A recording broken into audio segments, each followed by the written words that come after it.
Oh yeah, what is going on? What is going on? It is the Mm, return of GMT. Boy, it's been long waited, long awaited. Shout out to everybody as y'all come in. Please hit that subscribe button. Let everybody know your boy is back. Hit that like button, man. And it is the start of Black Hoodie Energy. Goddamn me. yeah. The way it's spelt on the screen, go subscribe to that channel. You wearing some real shit. Same slogans before. Real talk for real people. Hmm. All right, Yes. all right. Y'all, it's Chappelle, what's happening, baby? it's gonna be a it's gonna be a tough one, but a somewhat easy one tonight. Because something needs to be addressed. Some things need to be addressed. We need some clarity on some things that are being said and things that are being pushed. And I think the only way that these narratives or whatever are going to be deadened is if we talk about them. But not only talk about them, give solutions for them. Because there's a lot of BS going on. And it's been going on for a long while now, to where it has me confused. Mm-hmm. Hell, it has Slick confused. It has everybody confused on what it exactly is. Mm-hmm. And what I'm talking about is culture. Mm-hmm. Like, culture for me probably means something different than culture for you. Culture for Pale probably something different than what it is for me or Slick. But there's one universal guideline when it comes to cultural for a people. Granted, the Latino community, they have their heroes. They celebrate their culture, even if there's fraliquas or whatever it is. They still come together to celebrate their culture. They do that. Caucasian people, they come together to celebrate their culture. Asian people, they come together to celebrate their culture. French, German, Russian, Chinese, all of them, they come together to celebrate their culture. What the hell is our culture? You know, I have a problem with people always saying, do it for the culture. Do it for the culture. Well, what is it? What is the culture? Is hip hop the culture? Is the dope game? Is that the culture? Is the new thing, the new wave, this strip club, this YOLO living, is that the culture? But every time somebody says something after doing one of these things, they always talking about, yeah, that's what's up. Do it for the culture. What is our culture? All of those can't be our culture. Because growing up, listening, I had the privilege of being raised by my grandparents. I loved them to death. Mm-hmm. Witnessing culture then compared to culture now, I'm having a cultural shock. You know, things ain't adding up. The scale ain't right, Slick. The scale ain't right. Well, Somebody's skimming or somebody's putting a little bit of additives into it. Can that can that you is, can you tell me where I'm lacking or where anything is lacking? I think for you and a lot of people who are coming to realization, because I can't stand. First off, I can't stand that word woke. I'm sorry, I don't. That word means nothing other than you actually woke up this morning. But at the end of the day, and that didn't mean no disrespect to nobody, but y'all, a lot of y'all use that word and take it out of context. When Malcolm X said that, he didn't mean it like, oh, you to be used as a demeaning term because I don't think how you think. You see what I'm saying? Mhm. Um, he literally meant it as a word for you to open your eyes and see what's actually going on in front of you. It doesn't mean that you conscious. Conscious mean that you aware. That's what it means. Conscious don't mean that you smarter than nobody else. All right. So when it comes to this word, you can hear me? Yeah, I can hear you. Okay. Um, was that it? No, go ahead. Go Okay. ahead. That was Okay. just a nervous tick. Okay. Just want to know if that was it what we talked about. Um, and for is that, whatever, by me saying that first, I just wanted to set the tone of that, don't nobody have to be part of the conscious community to understand and see what's going on. It's just a matter of fact that what I've seen, starting to see for conversations like this, there's a lot of people just talking, and they ain't doing nothing about it. It's a lot of people milking it, and they ain't doing nothing about it, right? Me, Mm-hmm. I did the sneaker thing, still is. Shoe trap coming back, shameless plug, but you know what I'm saying. But at the same time, I took my platform and I went to Slick 50 TV. Then I went to GMT. You know why? Because I felt like, you know, why not have these type of conversations, but not only just have these conversations, but to get solutions. How can we come to a collective, right? Right. Like-minded folk and make something happen, right? Mm-hmm. Out of it, I won't say kind of ideas to see. I got a team. We built a company, so it can happen. 3 men that didn't know each other, and it happened. So, having said that, it's a proven fact by having these type of conversations, bringing things to the forefront, can have resolution, can have problem solving, and real have real results. Okay. Now, in order for this word culture, first off, we hear it used 2 different ways. Either you're a culture vulture, or this is for the culture, or this is that and the third, right? The word culture to me, for us, is becoming a word with no definition. Okay. Everything can't be for the culture. Like Black Hoodie said right here, that you can look at damn near every other race, right? And you can see how they celebrate their culture. No matter how, and that's not to say that they don't have thugs, they don't have gangsters, they don't have that. But what I'm saying is they still respect what? Their culture. Their culture. If you celebrate Ramadan, I bet you that dude take time off Ramadan and he can be one of the biggest drug dealers. And he gonna do it. He's gonna respect it. And I feel like the lack of respect for our culture is gone. Now, what is our culture? The little culture that we do have, we get hooked on what a white person says or somebody on the outside says, to the point where we don't pay it no mind. Our culture no mind. We too busy complaining about what how somebody else wants to advertise black folks, right? If Mm-hmm. we too busy complaining about that and not celebrating our greatness, how do you expect somebody else to respect it? But here's my issue. Here's my issue with what you just said. Respecting greatness. First, you have to acknowledge that you're great. What has been great?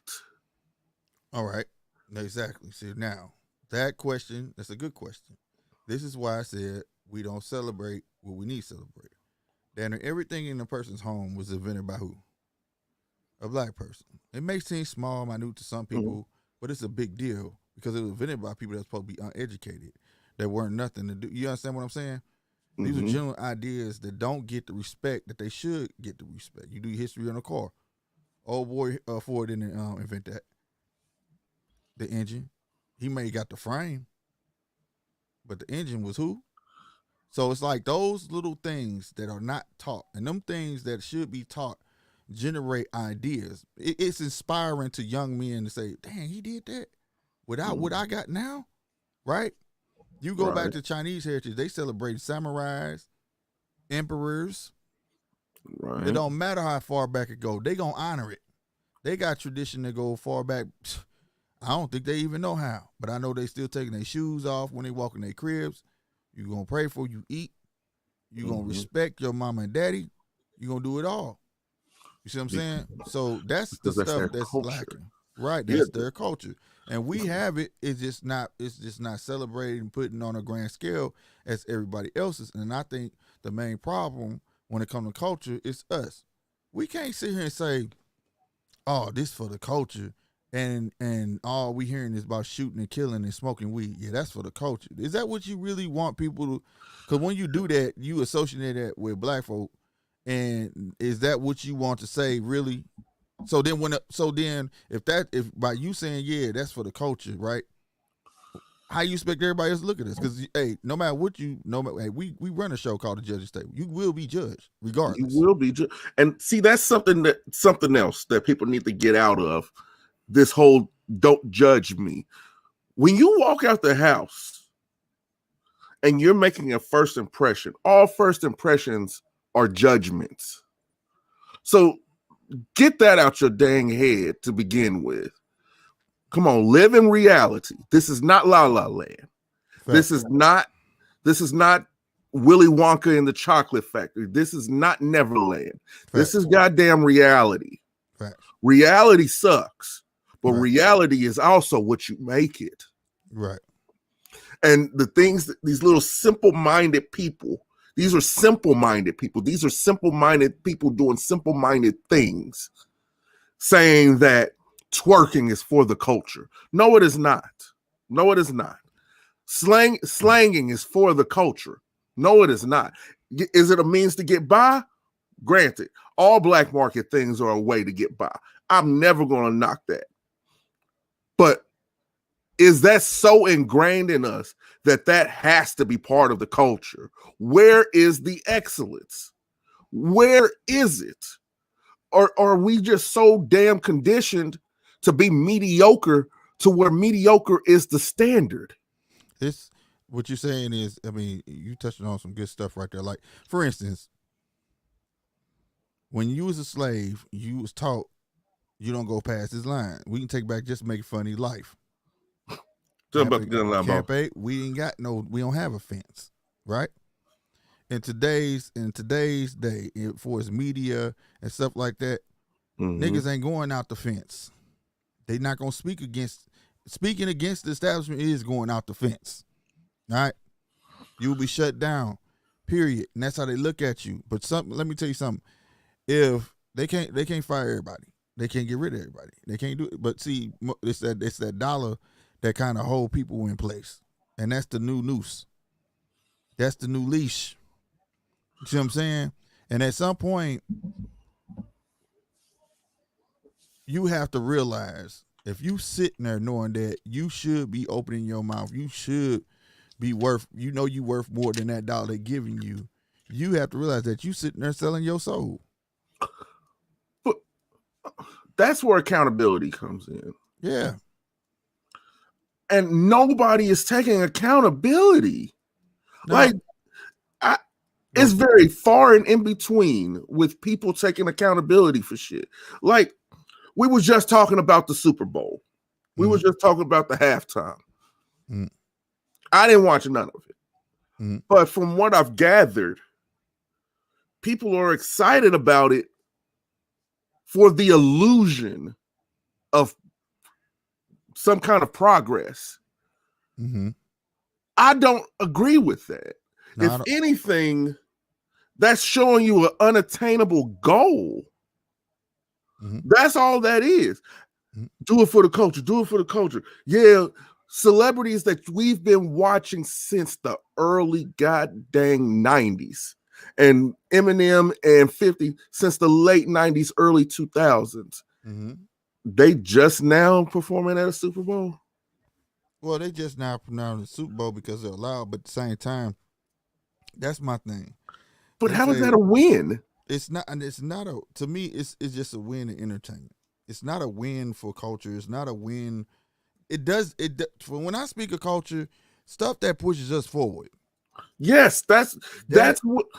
that does nothing for us. And let me tell you something. This I'm speaking to the motherfuckers who want to hear it now. Now, see, now I gotta start. I gotta talk where I want to talk.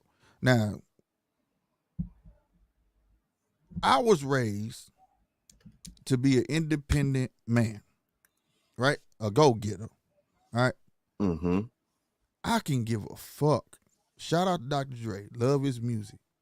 But what he what he eat, don't make me shit. So if you sitting there idolizing these cats to the T, when do you have time to put your best foot forward and make progress for yourself? See, I look at cats like that as healthy competition. He can do it, I can do it. You just became my rival, nigga. It's that simple. And I'm not gonna stop till I'm bigger and I'm better. You know what I'm saying? That's how you get progress. That's not hating on the next man. I can still eat with you, but I'm gonna tell you, watch, I'm coming up, nigga. You better watch out. You know what I'm saying? Like that's a healthy having a healthy diet of competition. There's nothing wrong with it, and that's how the world was made. Period. Competition. Now, for people to say that was one for the culture, we needed that, dude. That's a flash in the pan. That does nothing. Nobody's gonna remember it after a while. Nobody's even gonna care.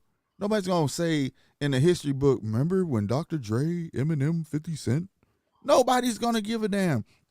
What people give a damn about, well, I can't even say that, but what people will start giving a damn about when you do start to see progress. That's why you still hear about MLK. Regardless what you want to say about the man, he still pushed forward. He put his best foot forward, and he had progress. Right? Even wasn't the progress at the speed it should have been. It was progress. Same thing with Malcolm X.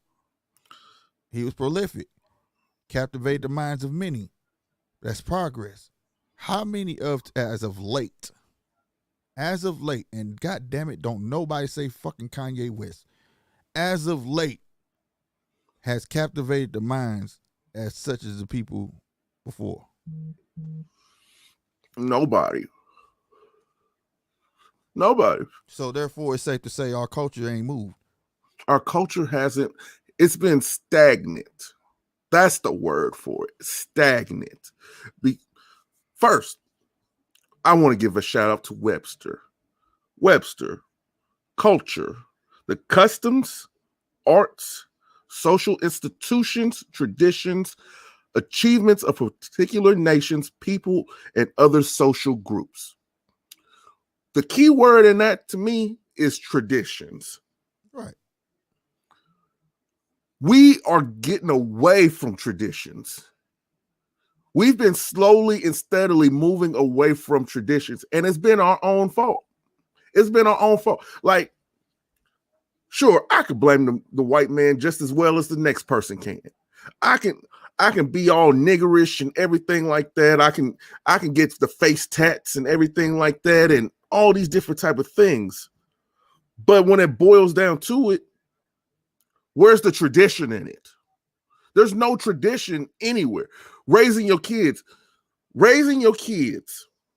with tradition and with customs is one of the best things you could do to them. See, a lot of people want to turn away from traditions because they think of the hardships that came with those same traditions. Mm-hmm.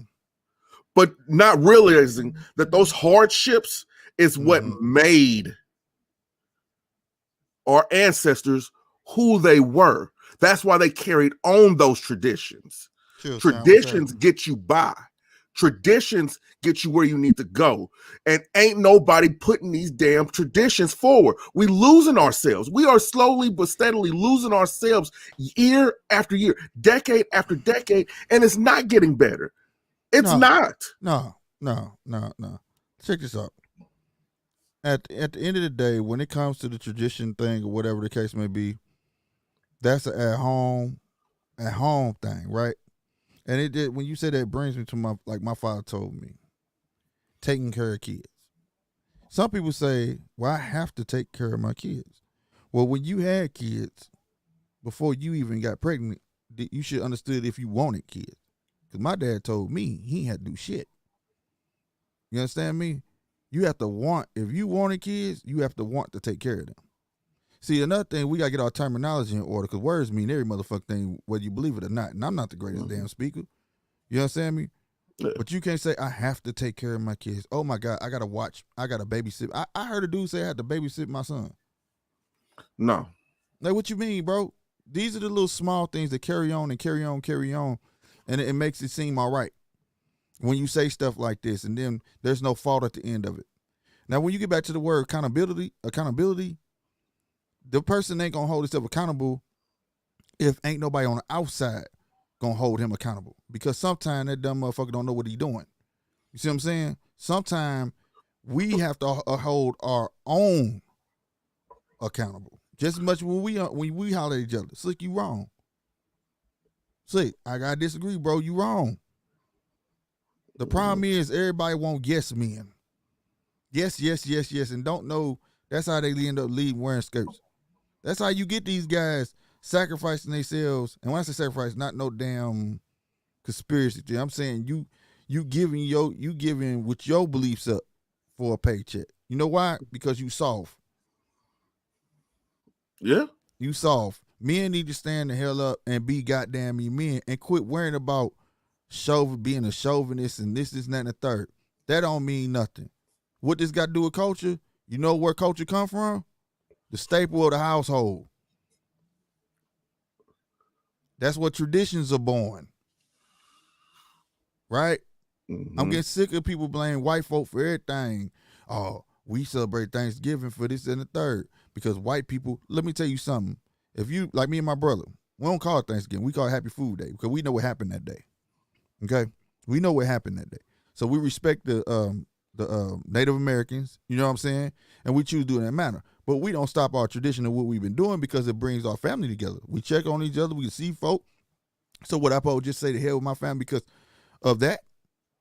So in the day, like I think I was telling you that.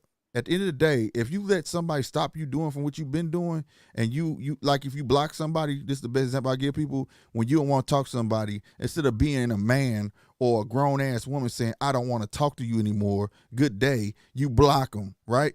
You think you won, but you ain't because they changed you. Yeah. So you got the phone line. Do I have the phone line? Yeah. I got the link if they want. Which one you want? Yeah. Whichever one. Whoever wants to come in, get on this, you more than welcome to, because this is a topic that everybody needs to get in on. Everybody needs to get in on this. This is everybody's responsibility. Everybody's. So it's just like, you know what I'm saying? Me, I can give a fuck less what goes on outside my whole household unless it affect me and mine. But at the same token, what's on the outside can really get to me and mine. And when I see it, the dumb shit, I'm for real. I had a guy at my job. He was wearing one of them little purse things or whatever. And I do call it a purse because it's a purse. Right? Mm-hmm. And I was charging him for something. He gave me $21 when it was $10 something cent. I told him straight from, boy, you too damn high. I said, what you gonna do with somebody? I said, dog, on top of that, you had all your money balled up in your purse. I said, by me seeing that, if I want to get you, all I do is run up on you, snatch your purse. What you gonna call the cops and say you got mugged? Since when a man get mugged? He looked at me like I was crazy. You don't stick. I was taught when you got big bills, you keep your money in your front pocket. If you get robbed, give him your wallet. Yep. Like I told him that, I said, put your money in your pocket, man. You don't put it in that damn purse. You know, that's how it went, you know what I mean, or whatever. But all these little things for his culture, because big weed smoke, all that stuff, that shit don't matter, bruh. And for all of us to charge these little minute things and call them it's for the culture, that's bullshit. And I call cultivation on his own. That's what you doing. You leeching. You creating something out of nothing that still ends up being nothing and making people really feel like it's real. And it's not. It's an illusion. Mm-hmm. How many people can you say, for real, doing something for your community that you idolize.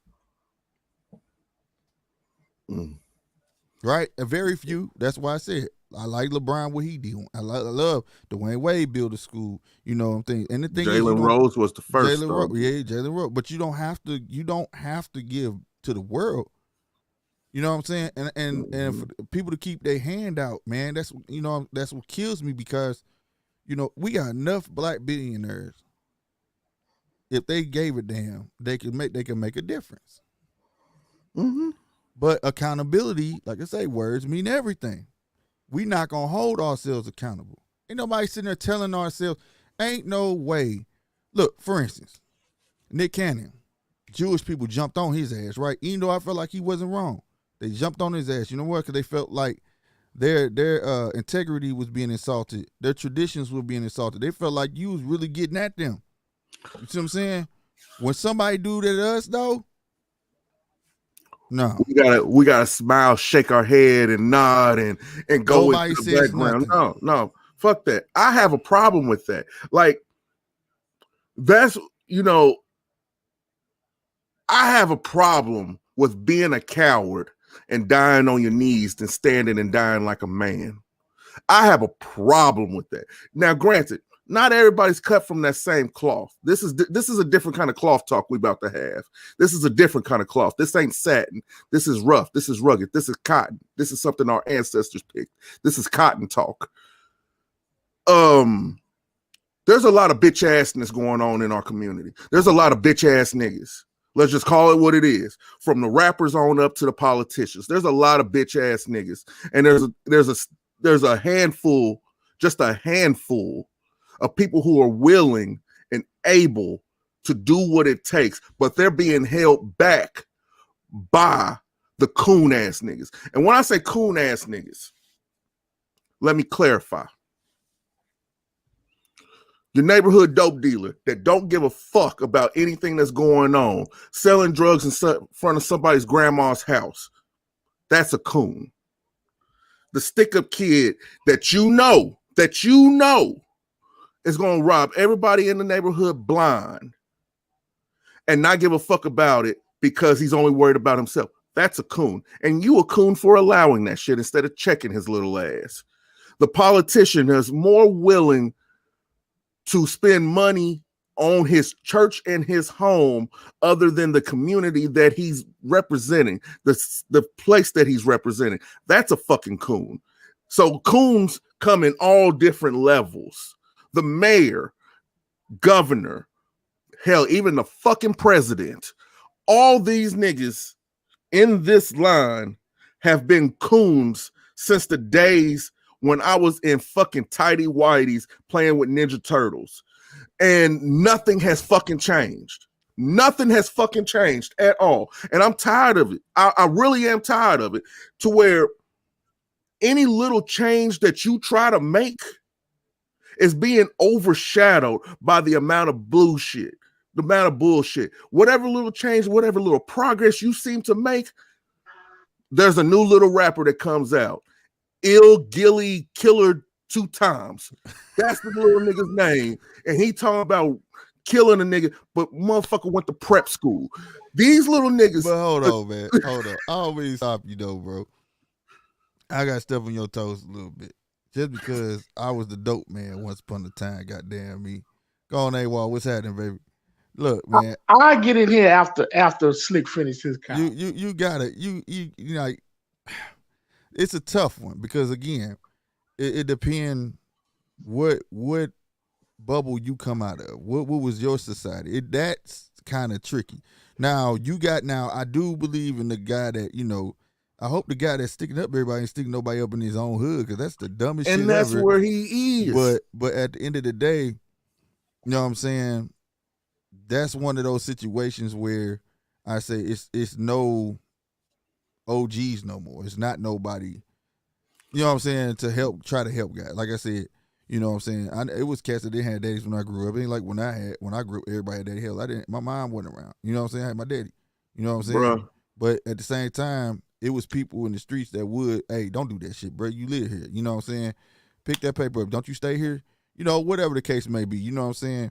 But speaking from the ex-dope man, I will say that sometimes you just gotta do what you gotta do. Well, okay, speaking from the child of being a child of a dope head, that's not what you want. No, it's not. It's not what you want. And also saying that, we gotta remember this: drugs is a choice. Drugs are a choice. Granted, that is, but at the same time, you don't shit where you sleep. I mean, that's a catch-22 on that, bro. I mean, like I said, because no matter where I walk with it, it's a choice. I'm not forcing it down your throat. This ain't New Jack City where they make the card and you gonna stay here and y'all better buy this. It ain't nothing like that. You know, people gonna find you. You know what I'm saying? That's or true. where the case may be. So, but it's a choice on both ends. Now that's right. It is. It is. But in some cases, it's the easiest choice. In some cases, it's the only choice. But then it creates a cycle. It creates a cycle of damage. Well, it depends on the person who's doing it, because I don't still do it. And I still no, I'm not saying. Look, okay. Dude sells dope. He's probably going through something. Grant, everybody's going through something. Mm-hmm. Cool. He sells to that mother.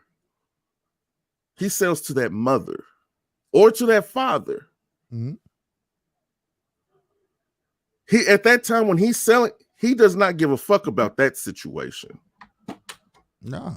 He doesn't, because he doesn't care about the future of the community.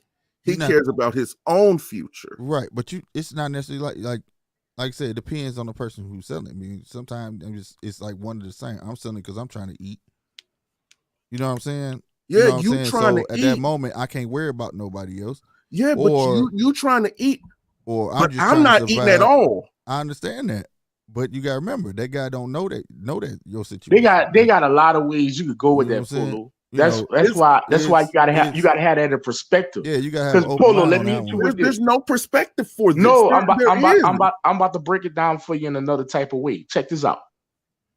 Say you have high blood pressure, right? Okay. You may not have it, but say you have it. Say you have high blood pressure and which is a cousin of congestive heart failure. Right. And it all runs with type 1, type 2 diabetes and all this good. It just all around runs in the thing, but blood pressure is supposed to be the start, right? Right. Mm-hmm. You mad at McDonald's because they say you're a Big Mac? There you go. See that argument. No, I can. It's pretty much the same thing. I can. And plenty of people have sued McDonald's for that. But they have. It's not their fault. You didn't have to go to that drive-through, and you didn't have to walk into the door with the M on the handle. This is all true. See, I guess what I'm describing isn't a utopia that will never exist. You know, where what you're describing is the after effects. The after effects, you know what I'm saying? You're coming from the tail end of it. So you're describing the after effects of what happens after that person gets on drugs, right? But in the beginning, the person that initially has the drugs ain't worried about, like you said, they don't care about it's not my job to care about your well-being. I don't even know you. The service, right? I'm just providing a service like your local liquor store. I'm talking about like everybody else. When you go in that McDonald's or that Popeyes drive-through, they don't know you from a can of paint, dude. I'm talking about the niggas that live in the neighborhood. The niggas that live there, live 2 doors down, know for a fact, hey, lights is off. She got 2 little boys in there. Ain't nothing but a loaf of fucking bread and sandwich spread. But that still depends if I know you. Like, just because we all, like, when I came down, now I will say this. And I know she gets food stamps on the 3rd. Right, for real. But the food stamps is gone. The book is gone. I want to tell you why the book is gone. Because she told it. Exactly. So now I have to eat bread with sandwich spread or a can of beefaronis to try to feed. That is not my fault that your mom sold your food stamps. Why are you making it my problem? If you live in a neighborhood where that shit is going on, and you still choosing to do that, you are part of the problem. But you missing the point. That's not I'm not undeniable right making there. your mom sell your food stamps. What am I going to say about it at 6 years old? Somebody need to check your mom, but not me. That's not my job. But if I don't know that lady like what that. you saying? I know her for walking up and down the street, but that's about it. Hey, what's up, Miss Such and Such? They keep going. But what you saying is undeniable. But at the same your time, little 6-year-old hungry. But the one thing you're saying is undeniable. But at the same time, painting the blame on the person who just providing the service and the person that's going out to get it, it's two different things. You can't say because he has it, that's why she's addicted. You can't paint that. No, I'm not saying that. So I know so if she don't go get it there from somebody She in gonna the go to somebody neighborhood, she else. gonna go somewhere else. And I'd rather it be from somebody else, not somebody that lives 2 doors down from me, who comes into the fucking living room, sees me right there playing with my little brother. But you're not solving the problem if she buys it from me or somebody else. You're still gonna be in the same situation, bro. Let me ask you. Look, at this point, it's about addressing the issue, right? But let me ask this. Right? But I'm saying, let me say this. And this is some real shit. I would rather somebody I know buy dope from somebody I know than somebody that they don't. And the reason being, because at least that person, if they know that person, they know they ain't gonna give them no rat poison. They know they're not gonna give them no hopped up shit. No fentanyl. Real talk. And that's just my perspective. Because until that person is ready to get off of drugs, they gonna go anywhere and go get it. They still gonna be, you still be playing with that loaf of bread and that sandwich bread. Right. The problem's not gonna be, it's not gonna end. Whether this dude selling drugs 2 doors from you or not. Now you still have the underlying issue still there. Right. But for me though, saying that neither one is right. But it's like at that moment, it's like a necessary evil. You have to ask yourself, would I rather Dwayne be giving her that? At least I know she's safe with it. Or do you want her to go somewhere where don't nobody give a damn? She just a dope head and they'll give her anything, knowing she gonna shoot it, she gonna snort it, she gonna smoke it or whatever. Honestly, I'd rather it be neither. Or she go down the street with somebody else and get robbed. Right, but what I'm saying is, but the root of it is, it's not gonna stop until she decide or he decide to get off of drugs. You understand what I'm saying? Mm-hmm. These are the harsh realities that the little young men like in Charlie Park on the east side, north side, west side, they have to deal with that shit, bro. They got mama on drugs and this, that, and the third. It's some sons out there that give it to their mama because they scared if she go out there, she gonna be doing this, that, and the third for it. She not gonna get off. Until she ready to get off. I'm just giving you some real talk. No, I understand. Look, I get it 100%. Lived it.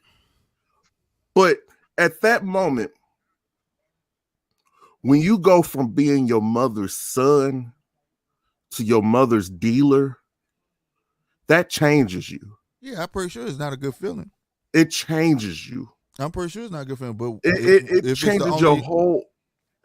Right. But what if it's the only way to keep her safe? And then the issue is this, bro. You can't look at the streets to fix your home. Your home got to be fixed from within. But then that goes into the point of seeing somebody out there that's asking for help. No, well, that's a whole different thing. You say you say asking for help. That's different. Now, I'm just talking about you just strung out and you going to the dude 2 doors down. That's different. Now, see, now that goes into be like I say, they don't care about the community. They this, that, and third. They this, they that, la. Well, we got, like I say, it's just as many black billionaires and millionaires. If they really gave a damn, they could make outreach programs. We won't have to worry about Biden talking about we need to hand out more crack pipes. We won't have to worry about that. Right? Now, this whole discussion is demeaning to our culture. I will admit that, but it's just a harsh reality as of why it still goes on. You get what I'm saying? If you because instead long as this and long as it's gonna be this way. But this country is built off a dollar. You know what? Everything you said is true. Story time. I was 7 years old. 7. I went to up the street to Piggly Wiggly. I walked there. I was hungry. My little brother Josh, he was hungry. At that time, he was 4 years old. 4 years old. We walk into Piggly Wiggly. I'm holding his hand. Mind you, we're hungry. I grab a honey bun. I go buy the frozen foods and start eating it, and I give him the other half. I walk off for just a second because he said he was about to get him something to drink, get him a little lemonade, one of those Minute Maid lemonades that be in the cooler sections or whatever. I walk back. Guy says he's stealing. 4 years old. I'm going to remind you of that. I go to him, say, hey, I have 50 cents. I could pay for the honey bun. He says, oh, you whoop-de-whoops kids. I might as well call the police because that'll probably be the best thing for y'all. We take off running. Police stop us. For 1 hour and 47 minutes, we were in state custody. All because of choices. Choices. How the hell do we fix bad choices? How the hell do we get our people, even if it's even small community, how do we get our people to give a fuck enough to where the first reaction is to not write them off as the youth? Because by all means and statistics, I am supposed to be a statistic. Yeah. I'm supposed to be in jail by now. Well, all that's fake. See, you gotta take all that. But the thing is, most people that know this shit end up still being a statistic. Like you for granted. Like from what you've told me about your father, he was a real good guy. Real good guy. Issues. It's not for me to speak on. Mm-hmm. Did you or did you not follow into his path? No. Even a little bit? No, I'm not one. That was solely my choice. That was your choice. But was it? It was the same But path. was it? But I did it because I wanted to do it. Was it not in the same category? Yeah, it was kind of in the same. So you were at that point in time, but I was not. Were a statistic. Hold on. See, this is what that commercial did. See, I hate that when people try to group that because that's not true. I was raised not to do it. Yes. Period. All right. So it's not because, well, if you have drugs, like saying if you do drugs, your kids are going to do drugs. But if you sell drugs, your kids. That's not how that works. But was it a choice? Everything I did was because I wanted to it. Now it was a poor choice. Your choice. It was a poor choice, but you can't group that because. But was your choice a mirror of what?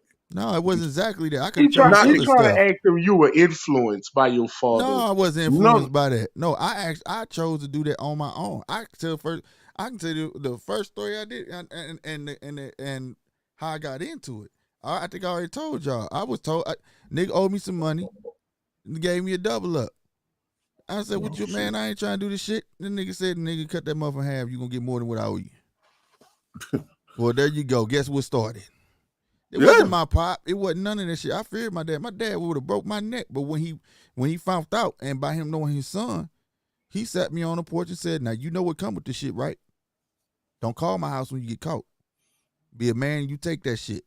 That's on you."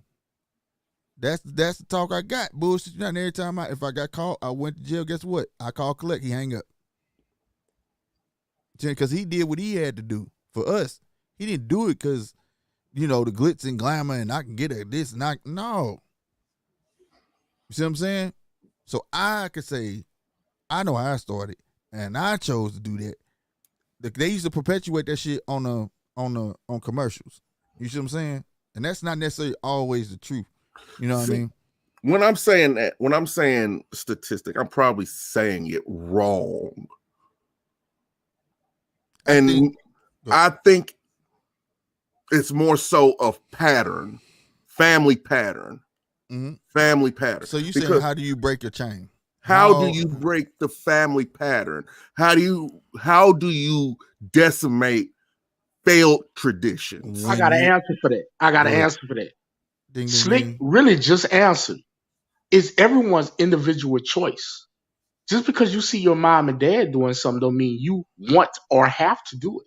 No, that's true. That's the answer. Well, but then how do you do that? But when not everybody, I can honestly say this. There is very few people who have the mental stability to not fall into trends. Well, we can't say that. See, look. Now, this is one thing that's on a hype that I've noticed, okay? That I've noticed over the years. Now, to answer your first question, how do you put transit? Basically, you're saying, how do we put tradition and stuff back into our homes and stuff? When a man realizes that he's the king of his castle, that's when.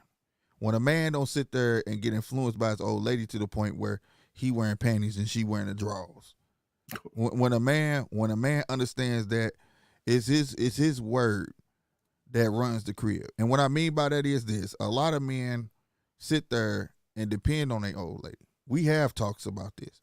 Rob will tell you, I'll be damn, I sitting here. I don't care how much money my woman make. Nigga, I'm going to work. See what I'm saying? When men when men take back the helm of what they supposed to be doing, not saying you gotta take care of no woman or nothing like that. Just take back the realization that you're not supposed to be with her because you need to. You supposed to be with her because you want to. And that woman is supposed to be respect that want. You get what I'm saying? Yeah. That's when tradition kicks back in. Because, like I said, I had my dad, my grandma, sometimes my mama and my other granny, things like that. And I had houses to go to, and I realized all the differences. But the traditions that went on in my house, I carried on over to each one of them houses. I still said yes, ma'am. I still said yes, sir. I ate at the kitchen table. What no could I sit in the living room? What no? You understand what I'm saying? You know why? See, I heard that in my dad's voice in my head. He ruled all over all of them. You understand what I'm saying? But you know why? Because I respected that he was what? The king. Yeah. When that shit comes back, you're going to see a lot of kids not being statistics because you know why? They'll have something to fear. People don't understand this shit. Now, this is what I was getting to that I see is at an all-time high. Then I'm going to let you chime in real quick. Okay. Is that they perpetuating this fear. It started with the ass whoopings. It went on to bullying. It went on to all of the stuff that built characteristics, actually. Now, getting a butt whooping, a spanking, is not a beating. Okay? There's a difference. There's a difference. Nobody ever spoke up and said there's a difference. They just grouped it all together. All right? Then they said bullying. Then they said, oh, now it's about mentality. So, oh, no, don't Joan on him. You might make him jump off a bridge. All of this shit built characteristics. And you know why these kids jumping off bridge? You know why they're hanging themselves? Fragility. You know why they telltale? It's because at the end of the day, now you building softness. You taking it from them. You taking it from them. And the part that's at an all-time high is not that. It's the message that is being perpetuated out here, and you got people scared to raise their own. It's the fragility. The fragility in it all. Everybody's so fucking fragile to where words hurt. Well, that's what I'm saying. You taking it from the TV, from people you don't even know, people who you ain't never met before, and you become so afraid. Let me tell y'all something. Fear is the cousin of what? Respect. You cannot have one without the other. Did I fear my daddy? Hell yeah. Was it a bad fear? Fuck no. It gave me sense, common sense. That's where common sense come from. When my friends say, hey, let's go break in this house, you know what came off of my head? Nigga, your daddy gonna beat your ass.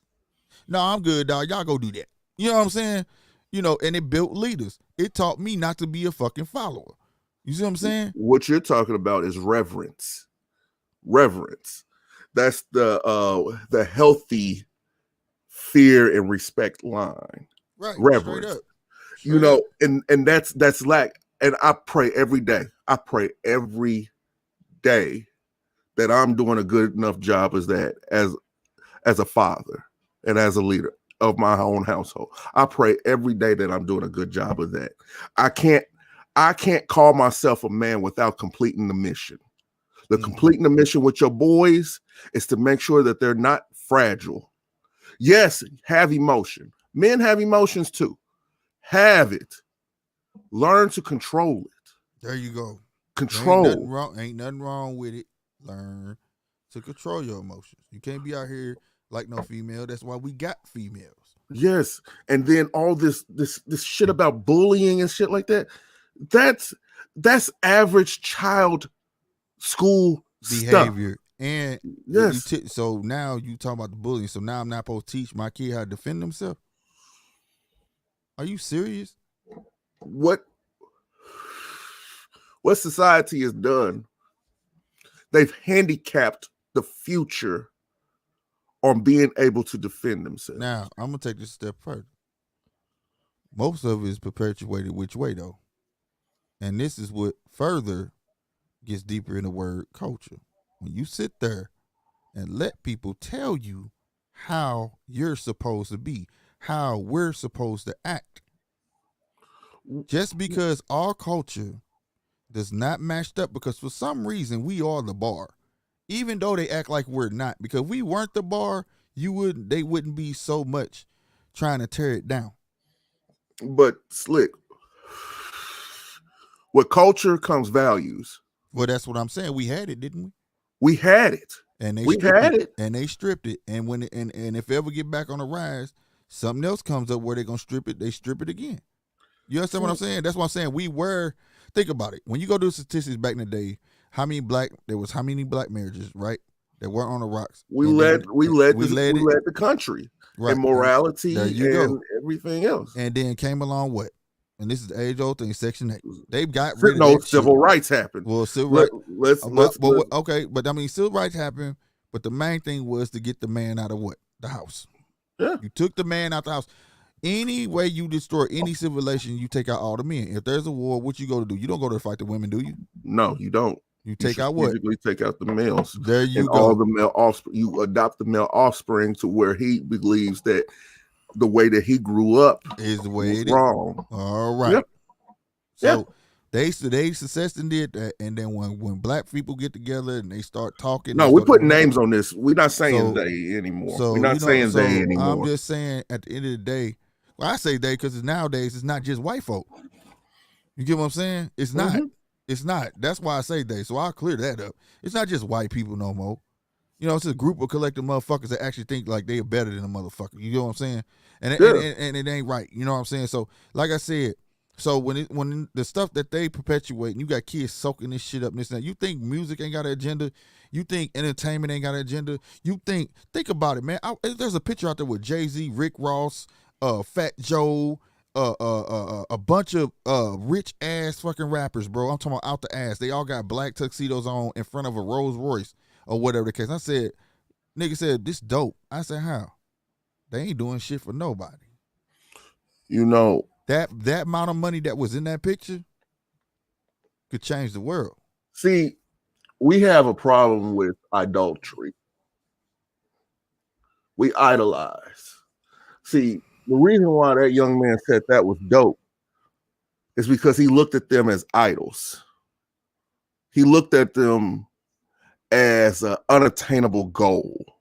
And that's the perception that they give off. Mm-hmm. A lot of these rappers, they have the moral compass of a fucking jellyfish.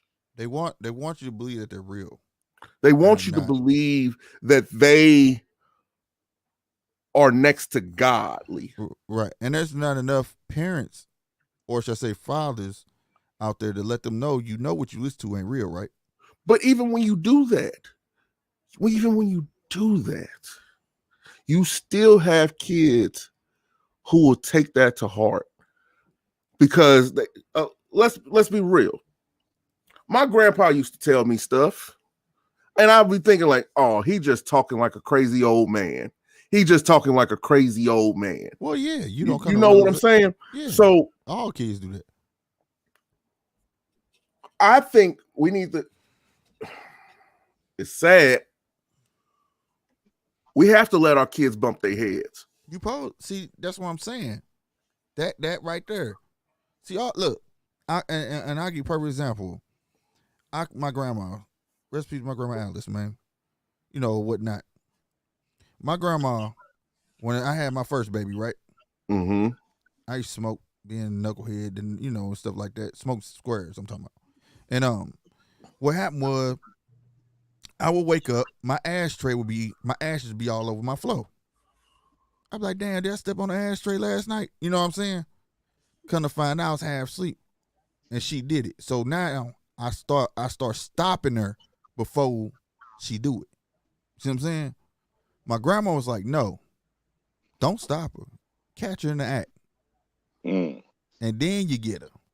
Then she won't do no more. You spanking her before she do it, she like, what you hit me for? You see what I'm saying? She don't understand that. That's the same way I grew up. I can tell you countless reality checks, as we call them when we get older. Mm-hmm. The one with shit my dad told me, and then it happened. I'm like, that nigga said that shit. You know what I'm saying? Fact. So you still have to preach it to your kids, and I say it to my daughters. Hey, I know you ain't hearing me. I mean, I know you're not listening. You hear me, but you ain't listening. But you gonna see. Yeah, till it happens. Till it happens you to see them. What I'm saying? Yeah. So hey, can y'all hear me? Yeah, we can hear you. Okay. We can hear you. Okay. So even though that little reference, even though they don't take heed to it right away, but at least when they get older and happen that one time, they be like, damn, okay. And then they may not do it again. Even with video games, anything else, we put the blame on everything. First it was rock and roll. First it was the blues. Then it was rock and roll. Now it's rap. And it's at some point, parents got to understand, bro, you're a parent. It's up to you. You sitting there letting him, first off, the Facebook thing. Oh my God. Like the one thing I heard on the news. He was on Facebook. He was only 8 years old. And then this guy. First off, why was he on Facebook? It blatantly tells you had to make that count, because it tells you that it say you probably 18 and older. Facts. Nobody brings this up, right? They bring all the other issue up with Mark Zuckerberg and all that. Why they ain't telling him? When you see these kid pictures on here, why you don't boot them off? Why don't you shut down the page? Why you don't shut down their page? Because they picture be on there. All these little kid teeny boppers got they pictures on there. Why you ain't kicking them off? When the government calling them in on that, no.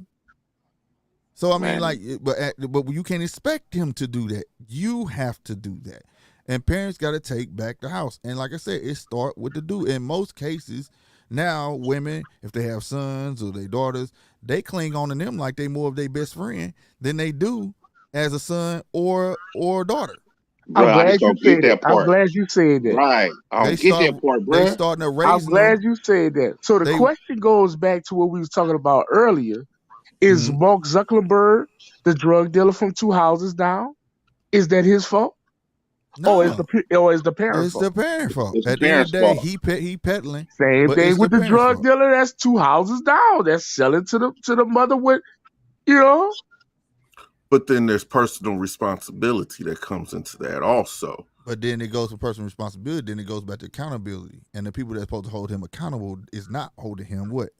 Accountable. So that's now you see how the slippery slope is? That's what happens. And at the end of the day, it has to deal with the parents at home. They the end all be all. And just like the person that's on drugs, they're the end all be all. See what I'm saying? That's the denominator. That's the math of it all. But when it comes to culture, though, it has to be us, and it has to start individually. It's not a collective of all black people. Now that's what I need to jump in, and then after that, I'm gonna jump back in the chat and let y'all have it. I want to talk about this culture thing. Go ahead. I feel like black people, other than in any other race, have many layers to our culture. Unlike Hispanic, unlike Caucasian, unlike the other cultures, if you get what I'm saying, Italian, whatever, right? Mm-hmm. And when I say many layers, y'all kind of said it in the beginning of this live when you was talking about rappers. We have a rap culture as black people, a hip hop culture, if you want to more correctly say it. We have a sports culture. We have a culture of we didn't made it. We didn't change. We also have a street culture. There's a lot of layers to our culture. So you just really can't pinpoint our culture. So when there's one person standing up saying, "Oh, we doing it for the culture," they're doing it for that layer of the culture. Now, getting back to this Dr. Dre thing, nobody looks at Dr. Dre as no savior or no big thing. His ice is no colder than anybody else. But we respect the point of what he did for halftime, of kicking down the door, not for me or you, but for when our children, when they want to start rapping and getting on a halftime show. Because like I told y'all before, I've been looking at NFL halftime since about 87, 88, from what I can remember. And I can count the times on one hand when I seen us on a halftime. And I guess you might say to yourself, well, why do you give a damn? Why do you care? I care because I feel like I want to be included. Because nobody wants to be included in a culture or not in a culture. And I'm going to give y'all a good for instance of what I mean or what Dr. Dre, Snoop Dogg, and Mary J. Blige did for us. Let's take this for example. I'm just going to use one example. And Sick and Polo know I love to use examples when I talk. Okay, we all like Taco Bell, right? We always say that, right? Mm-hmm. It's the devil. Polo, Taco Bell. It's Slick, the devil. Taco Bell. Yep. If I'm not mistaken, late night Slick was eating a burrito during the Saturday Live, right? Yep. Okay, check this out. I'm about to tell you how something can get done for the culture, and this gonna tie everything up. What if Taco Bell put out a big ass commercial nationwide and put a sign in every window? Black people can't come here nothing but on Tuesdays and Thursdays. Monday, Wednesday, Friday, Saturday, Sunday, y'all can't come. I'm not gonna care. Okay, you're not gonna care, right? I'm not. But some people may care. I'm not because as black people, we all like to do what? We all like to get our panties in a bunch of get pissed off when we not included, right? How come these motherfuckers get to go on Friday and we can't? Now, but you just contradicted your argument. No, I ain't made my argument. I ain't make the point yet. But the point is, we want to be included. Why we can't go every day like them? We only can go on Tuesdays and Thursdays. Now watch this. Now, my thing about the layers of culture, right? But hold on. Before you get to that, let me finish this Taco Bell point. And a black man goes and has a meeting with the owner of Taco Bell. Have a 6-hour meeting at the corporate office in San Diego, California, which is where Taco Bell's corporate office is, right? Right. Uh-huh. Guess what? Taco Bell comes back. We sorry, black people. We apologize. Y'all can come every day now. And I bring my black ass out there who I just had a meeting with him. Right behind him on CNN and every other news outlet. I did it for the culture. Thank y'all, Lynn. I'm out of here. No, hold on before you go. But look, like, okay, before it's the layer, that's my thing. That's what I'm talking about right there. You said we had layers of culture. I agree with you because that's how it is now. But should it be that way? Some of this shit, it has to be like that, Slick. It does not have to be that. It does. No, because guess what, Slick? I don't listen to drill rap music. Now you have rap, right? But it's not about what you do or what you don't. It's like having the culture of rap is just something separate. Should it be just associated with black folks? No. When we talk about black culture, you can't just say, "Oh, that's ours." No, that's not just ours no more. So therefore, that's something that's inevitable that was going to happen. You can't just say, "Oh, this." Now, what I call culture, for instance, you're from New Orleans, right? Right. When I go to New Orleans, black folks got a whole different culture down there for its language, tradition. Yeah, you're going to see a second line down there. Yeah, that's real culture. We not talking about adapting small things over the year and saying that, oh, this is black culture. But no, that's why I say, are those things? Just because you start something don't mean that, okay, the nigga who invented the church, that's just white folk. That's everybody's church. Rap is inevitable, bro. White folks is gonna start doing it too. I mean, that's just what it is. It's the same thing with soulful singers. You got white soul. No. It's a certain time where sometimes you got to reflect and appreciate what you started and it's growing, but not just say, "Oh, it's ours." That's the problem, and then it turns into a problem to say, "This is our culture." Rap started what late 70s. So soul music is not ours. Yeah, but it started with us. It's a difference. See, we can't always just own everything. Rock and roll is ours too, though. You started, and you get the recognition for that. But you gotta remember that it's gonna. What you thought? So if it's ours, so then we have a right to say a white boy can't come play the guitar. No, I'm not saying that. All I'm saying is give us our credit. Because what Elvis Presley did to Little Richard was a damn shame. It was dead wrong. And Chuck Berry. Chuck Berry stole Chuck Berry too. But at the end of the day, but that's what I'm saying. So you see, that's what I'm saying. This is what we missing. It's not about being ours. It's about getting credit that we started it, right? Right. So that's what I'm saying. And if you go by saying that we started it, now that's part of our culture. But when you sit there and say it's ours, it's like we trying to own it. And then that's when you get people that say, "Oh, they just trying to be black." Oh, they did. You can't do that because then you becoming that problem. See, I have a problem with stuff like that because I'm more of a person who loves. I see what you did. I see what you did. I love tangible things. Hold on, turn the YouTube off, Ayers. I love, bro. Yeah, he put St. Louis in the background. Got that Louis in the back, man. Got the arches, man. I've been there.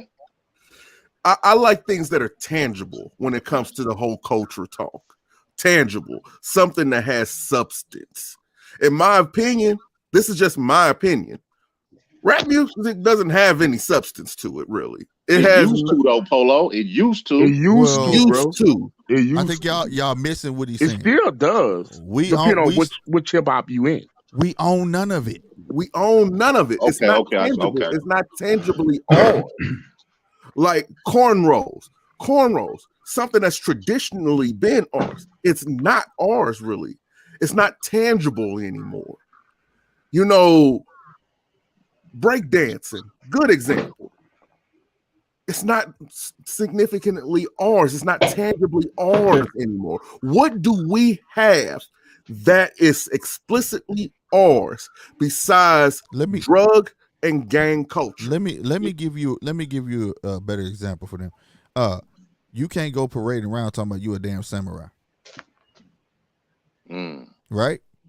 Right. You can't do it. You can't, because you know why? We know where it come from, right? Right. What do we have? Gang culture is not ours. No, it's not. But I'm saying that come from Italians. Right. That's why I said I'll give you a better example. But what we saying is, what do we have? Drug culture is not ours. I'm gonna ask the question again. Nothing. What do we have on the level of what I gave you? I can't walk around as a samurai. I can't walk around as a pope. I can't walk around as a rabbi. I can't walk around as nothing. What do we have? Right. What up? You understand what I'm saying though? But what do we have that's as large as any of them things? That's significant where somebody say that's black culture. Nothing real. Nothing. So what is there? So we have the intuitive ability that most races don't have. Our instincts. We just don't listen to them as we should. Instincts. I know what it is. I know we have our level for creation, because we are the culture, or we are the people that make things cool. Now, okay. Now, can I say something? Mm-hmm. We was talking about that, and when we first started, I said culture to me is because black folks down there invented everything that's in your household, all the way down to the car engine. You understand me? But as black folks, and Polo could test this in the beginning, I said, why aren't we celebrating those things versus celebrating things that don't matter? That's why I said rap music ain't doing nothing for nobody. The halftime show ain't doing nothing for nobody. We have nothing where somebody could pinpoint and say. Do you know how many times I've watched videos over and over, somebody trying to explain to white folks that we invented the fork, the spoon, and this, and that, and the third? because it ain't being put out there. And believe it, even though it seems so small and minute, it's actually a big deal because it comes from people who were supposed to be not smart. These ideas were created from folks who couldn't read. Cotton gin. You understand what I'm saying? But these things are not being celebrated. The flashlight. I'm getting right. I'm getting tired of street light. You make an album and they say oh man, he did that for the culture. What? It's being used when it comes to black folks. The word is being used. It is overly used, but I can tell you how fly and how cold we is as black people. Take Slick, you got that St. Louis hat on. Facts. You know black people made that cool to wear off a baseball field. Facts. Because before black people was doing it, you only would wear that on a baseball field playing baseball. Facts. We made it cool to wear off a baseball field. But what you're talking about is trend. But no. Trend. What's tangible about trending? Because no, that's not a trend, nigga. That's the culture in St. Louis. What we're saying is black people getting paid off of it though. Yes, it's a trend. If you're not getting paid off of it, it's a trend. I know you're going to go revert back to you wouldn't say that's part of the St. Louis culture, that hat? Oh yeah, because it's a baseball team. All that does is just represent the team. It's just a team. No. Listen to me. Let me make you laugh, Polo. I just saw about 4 dudes today from St. Louis. They had that same hat on. If I stop any one of them dudes, I see them tomorrow. They stand at the MGM tonight. I stop them in the morning. Say, dog, what? Who the leading batting ratio? Who are the leading pitchers for the St. Louis Cardinals yesterday? I mean, last year. I don't know, nigga. I just stay in St. Louis. Right, but the thing is. But that's just a trend. Right. It's a trend. It's just a fashion. It's something for St. Louis. And I'm guilty. When I go out there, I'll make sure I got some St. Louis on. I'm doing that. I'm representing where I'm from. But I'm not getting paid to do so. Like I said, we are the workhorse. My bottom line is this. We are the workhorse for everything basically out here. Like I said, we are the king of cool. But we get paid for none of it. None of it. None of it's tangible. Now let me go back to the example. But you don't need to get paid for it. Hold on. But why? Yes, hold on. Because I'm gonna tell you why. Just like I said that I can't walk down the street in a samurai uniform, right? I can't do that because I can, but you know where it come from, right? Mm-hmm. They make it. They got Broadway shows getting paid, but guess who playing those characters? The people who culture it belongs to, right? So that's what I'm saying. We have nothing tangible. We created rap. We are rap, right? No matter how you put it, no matter how many M&Ms you get in it, we know black folks create rap. Who own it though? We own nothing. Nothing tangible. Right? For instance, another one. He said cornrows, right?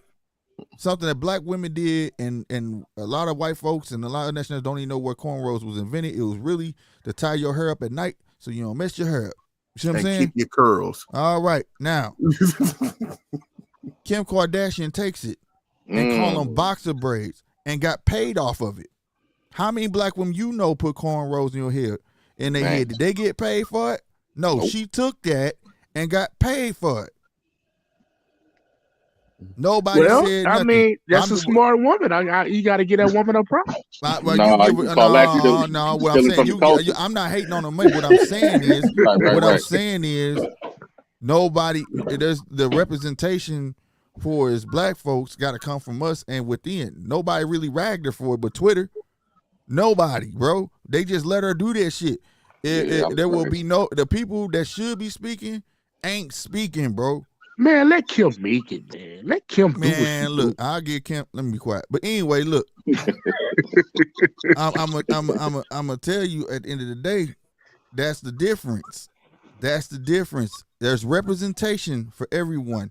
She has done a lot for the coach. Speaking of Kim, yeah, she let her shit. She mixed now. She should be mixed by now. But anyway, look, facts. If you ask her, if you ask her some black, and I bet she tell you about 9 o'clock she will. But look. At the end of the day, what I'm saying is for real, there's representation for anyone. There's a story that been out for 1 or 2 days. Little dude in Mississippi, right? The FedEx driver. They ran them out. Blatant racism, right? Oh, I've seen it, yeah. Yeah, whoop wham. We'll wash that story out the way. Somebody beat up another Asian person. They been passed legislation. If you hit an Asian person, it's a hate crime, right? They had to ask the FBI to look into it and the Department of Justice to look into it to make this a hate crime. They still didn't answer back. No real representation. Ain't nobody found up with it. We can hoop and holler in the streets all you want, but them people with that money up there ain't saying nothing. Guess what? Them white folks unbothered. Right. So ain't no representation. Until you have representation, your culture don't stick. They will always argue you down. Oh yeah, y'all dope at singing. Y'all dope, but who own it? Bruh. White folks. Who do this? Who do that? You get what I'm saying, though? Be straight with you. We don't have a culture. The only culture we know of that's a certain fact is of our ancestors, for one, right? Mm-hmm. And African tradition. But for as blacks born here in America, how much tradition do we have here? Not much. We don't have We got a culture, Polo. I don't agree with that. We don't have a culture explain to you how. anymore. We have a culture. It's just not. We don't have a culture vast. anymore. It's not vast. No, it's still there. It's happening right now as we speak it. It's called black on black crime. That's our culture. Stop. See, that's not. I argue with that. I argue with the black on black crime thing because I mean that's a myth. Black on black crime is a myth, bro. That's not real. It is a myth. Let me go and say Louis on stage. We say fuck all y'all. White on white crime is on the rise. Right. Well, it's not about being on the rise. The common sense narrative is this: if it's nothing but black folks in the area, who they gonna kill?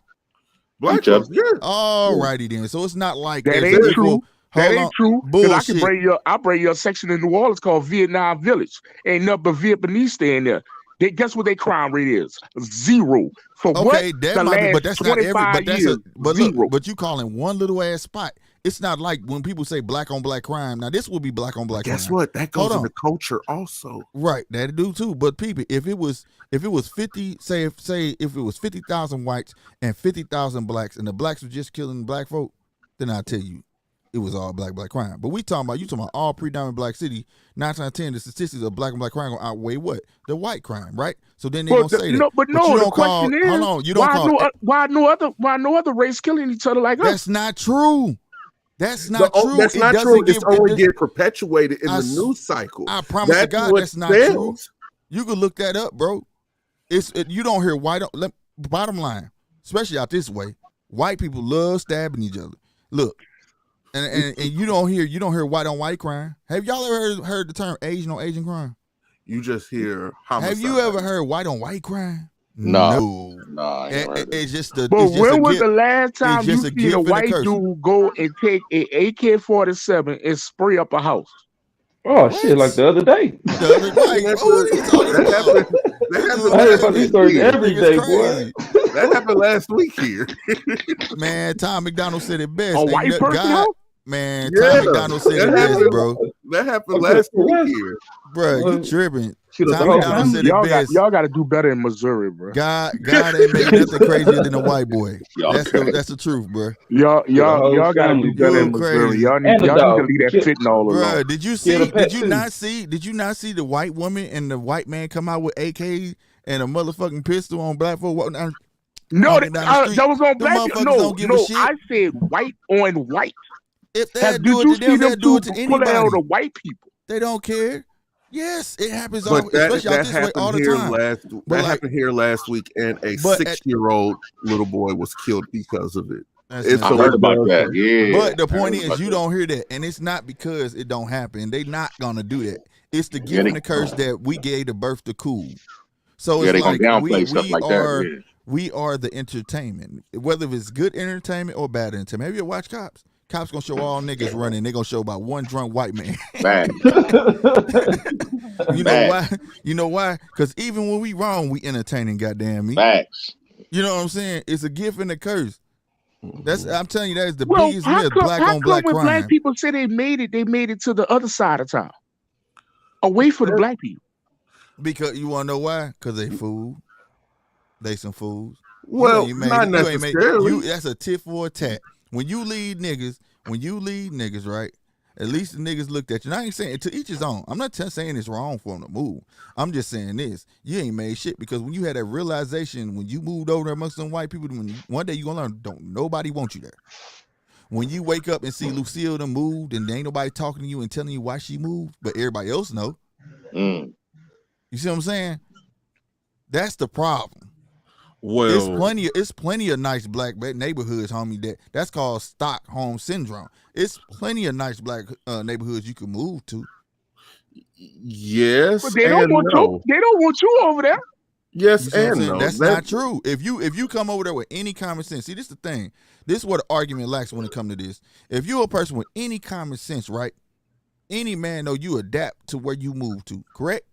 That's true. Right? And I'm going to be real with you, bro. I moved in a nice neighborhood on off of Florissant, the other side of 270 where I shouldn't have been, but it was majority white folks over there. But I adapted to the situation. Everybody cut their grass on Tuesday. Guess what I started doing? Cut my grass on Tuesday. Okay, the question is, why you moved over there, Slick? Why I moved over there? Because the house was for rent. I didn't know it was like that. But I needed that house. But I said majority white. It was black folks over there, nigga. It wasn't no suburb. Okay? But I adapted to that neighborhood. So what I'm saying to you is, if you move from somewhere and you see how that neighborhood is of accordance, you're supposed to roll with that program, bro. I'm not gonna lie. That. You get what I'm saying? I moved to get away from niggas. I'm not going. Thank you for your honesty, Polo. I'm sorry, Black Hoodie energy. Well, like I'm not gonna move somewhere and then just let my grass grow and this and that because I know then I will become the problem. Right. Or they gonna be complaining about your grass. Exactly, bro. So you gotta know where you going. Yeah. And people don't want to hold that accountable. That's the damn problem. But at the end of the day, you know what I mean? I don't believe in because I move with white folks, everything's gonna be all right. That's bullshit. Oh, I didn't hear a lot of white folks either. Just like I said, the situation in Memphis, goddamn me, my dude was just delivering packages, bruh. They chased that nigga up out the neighborhood, out the city, busting at him on the highway, start shooting at this nigga. Yeah. He calls their local police department. The police laughs at this nigga. You gotta be kidding me. Bye, nigga. Took him to take his boss up there with the bullet casings for them to believe this nigga. And FedEx put him on unpaid leave. Right, and he on unpaid leave and talking about they gotta do their investigation. Yeah. I was like, he showed y'all the boxes. So that's what I'm saying. That's what I'm saying. And that's a problem that needs to be extinguished, bro. You guys, we have to start holding each other accountable and at a higher standard. We cannot expect nobody else to value us, have any sort of value in us if we ain't showing no value amongst ourselves. That's real. But you gotta hear the complaint of the white man. The complaint of the white man is this, Slick. You been getting your ass whooped all this time. You been getting your ass beat all this time. You been getting cussed out and getting discriminated all this time. What you mad for now? That's that bullshit. No, I don't agree with that. I wish a white dude would say some shit like that. Y'all ass never held the NFL job all these years. Boy, all the years we put the AFL and the NFC together. Now y'all niggas want jobs. We can sit y'all ass down. Man, I don't agree with that. But Rob, ain't it time for a change though, bro? No, man, look, it ain't. Look. At the end of the day, ain't no I pray ain't no white folk thing like that. But I'm pretty sure it's some that is. But at the end of the day, that's my point. Can't give y'all no NFL job, Chappelle. The next thing you know, y'all gonna want to show y'all ass. Bruh, that's another thing. That shit racist all in itself. The fucking Rooney Rule, that's racist in its damn self. You had just like affirmative action. You had me and you already talked about that, bro. Right. All that shit right there is played out, bruh. You can't sit there and I gotta tell you I make a rule, a law that you better hire some black man. Get the fuck out of here. That's ain't talking about taking the rule away. In order for that rule to have been birthed, exactly. In order for that rule to have been birthed, it had to be some racist shit behind it. Mm-hmm. Point blank, ain't no argument. That's no argument on that. Same thing with affirmative action. We gotta make y'all hire niggas. Said we only giving y'all 2 jobs, man. Mike Tomlin and Lovie Smith. You better be happy with that and fucking roll. That's London fine. ain't We ain't coaching no gonna more see in But the I league. ain't y'all in the that NFL. have no 10, 15 I'm glad. NFL black head coaching jobs. And this is Next thing you know, y'all gonna be having diamond pendants with cowboy stars on y'all chests, and y'all gonna be all this bullshit. It ain't going down. We gotta go put a cap on y'all niggas.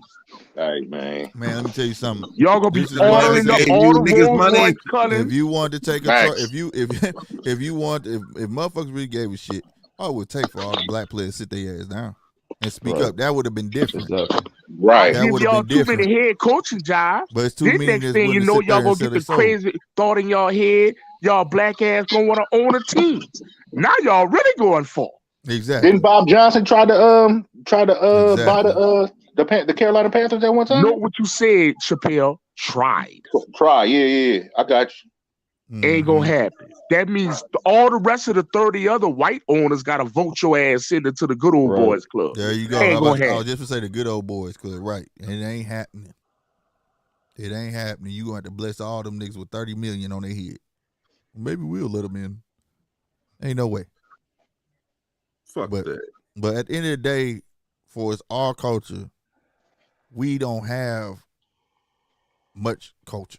Which what we call levels of culture could easily be gone. That's not culture. That shit could be gone, and rap could become something of the fucking past. Oh, It's please, already man. like that, and it's already like that for me, to be honest with you. There's very few rappers out here. All these niggas just want to be singers, horrible singers. Like I said, they got a lot of layers to it, bro. Especially when you talk hip hop. Hip hop can go a lot of different ways. It already But diversifies that's as you hip go hop throughout the culture. country. But that's West hip hop Coast rap, culture. they got drill rap, they got down south rap, they got Right, and Midwest speed rap, drill wasn't East birthed here. Coast Drill was birthed in the UK. It's not even backpack ours. rap. You know, But that's hip hop culture. See, that's what I'm saying. That's not black culture. That's hip hop culture. You get what I'm saying? It's a difference. It's a difference, bro. Like we know we started it. Like I said, yeah, acknowledge that. Black folks started it. I would love to see that in history books. Who started this multi-million-dollar, bills a gazillion-dollar industry? I would love to see that. You see what I'm saying? But it ain't yours if you don't own it. That's true. I mean, out here on the West Coast, we got marijuana rap. So, Well, that's But I'm saying that's hip hop. That's hip hop culture, though. It means nothing in the grand scheme of things. Right. No. Like hip hop. Put it like this: if hip hop was to go away today, I guarantee all of you would be just fine. Yeah, I can see that. So how we all have to listen to how what? is it? So how is it tangible to be listening culture? to my old stuff. That's all I be doing. I don't even radio, and I don't know how. At least 2 or 3 years. So when you roll it in your car, what do you play? Something has to be playing. Honestly, I'm gonna be honest with you, Rob. A lot of the time I'm either listening to a podcast or I have it off. What podcast you listening to? The Judge's Table, nigga. Well, I can't listen to a podcast when I'm driving. I don't want to fall asleep and crash. But anyway, man, what I'm saying is the stuff that we trying to adapt to us ain't even worth it, bro. Like all this want to claim and shit. Oh, that's ours. They want to be like us. This and that, nigga. Who you want to be like?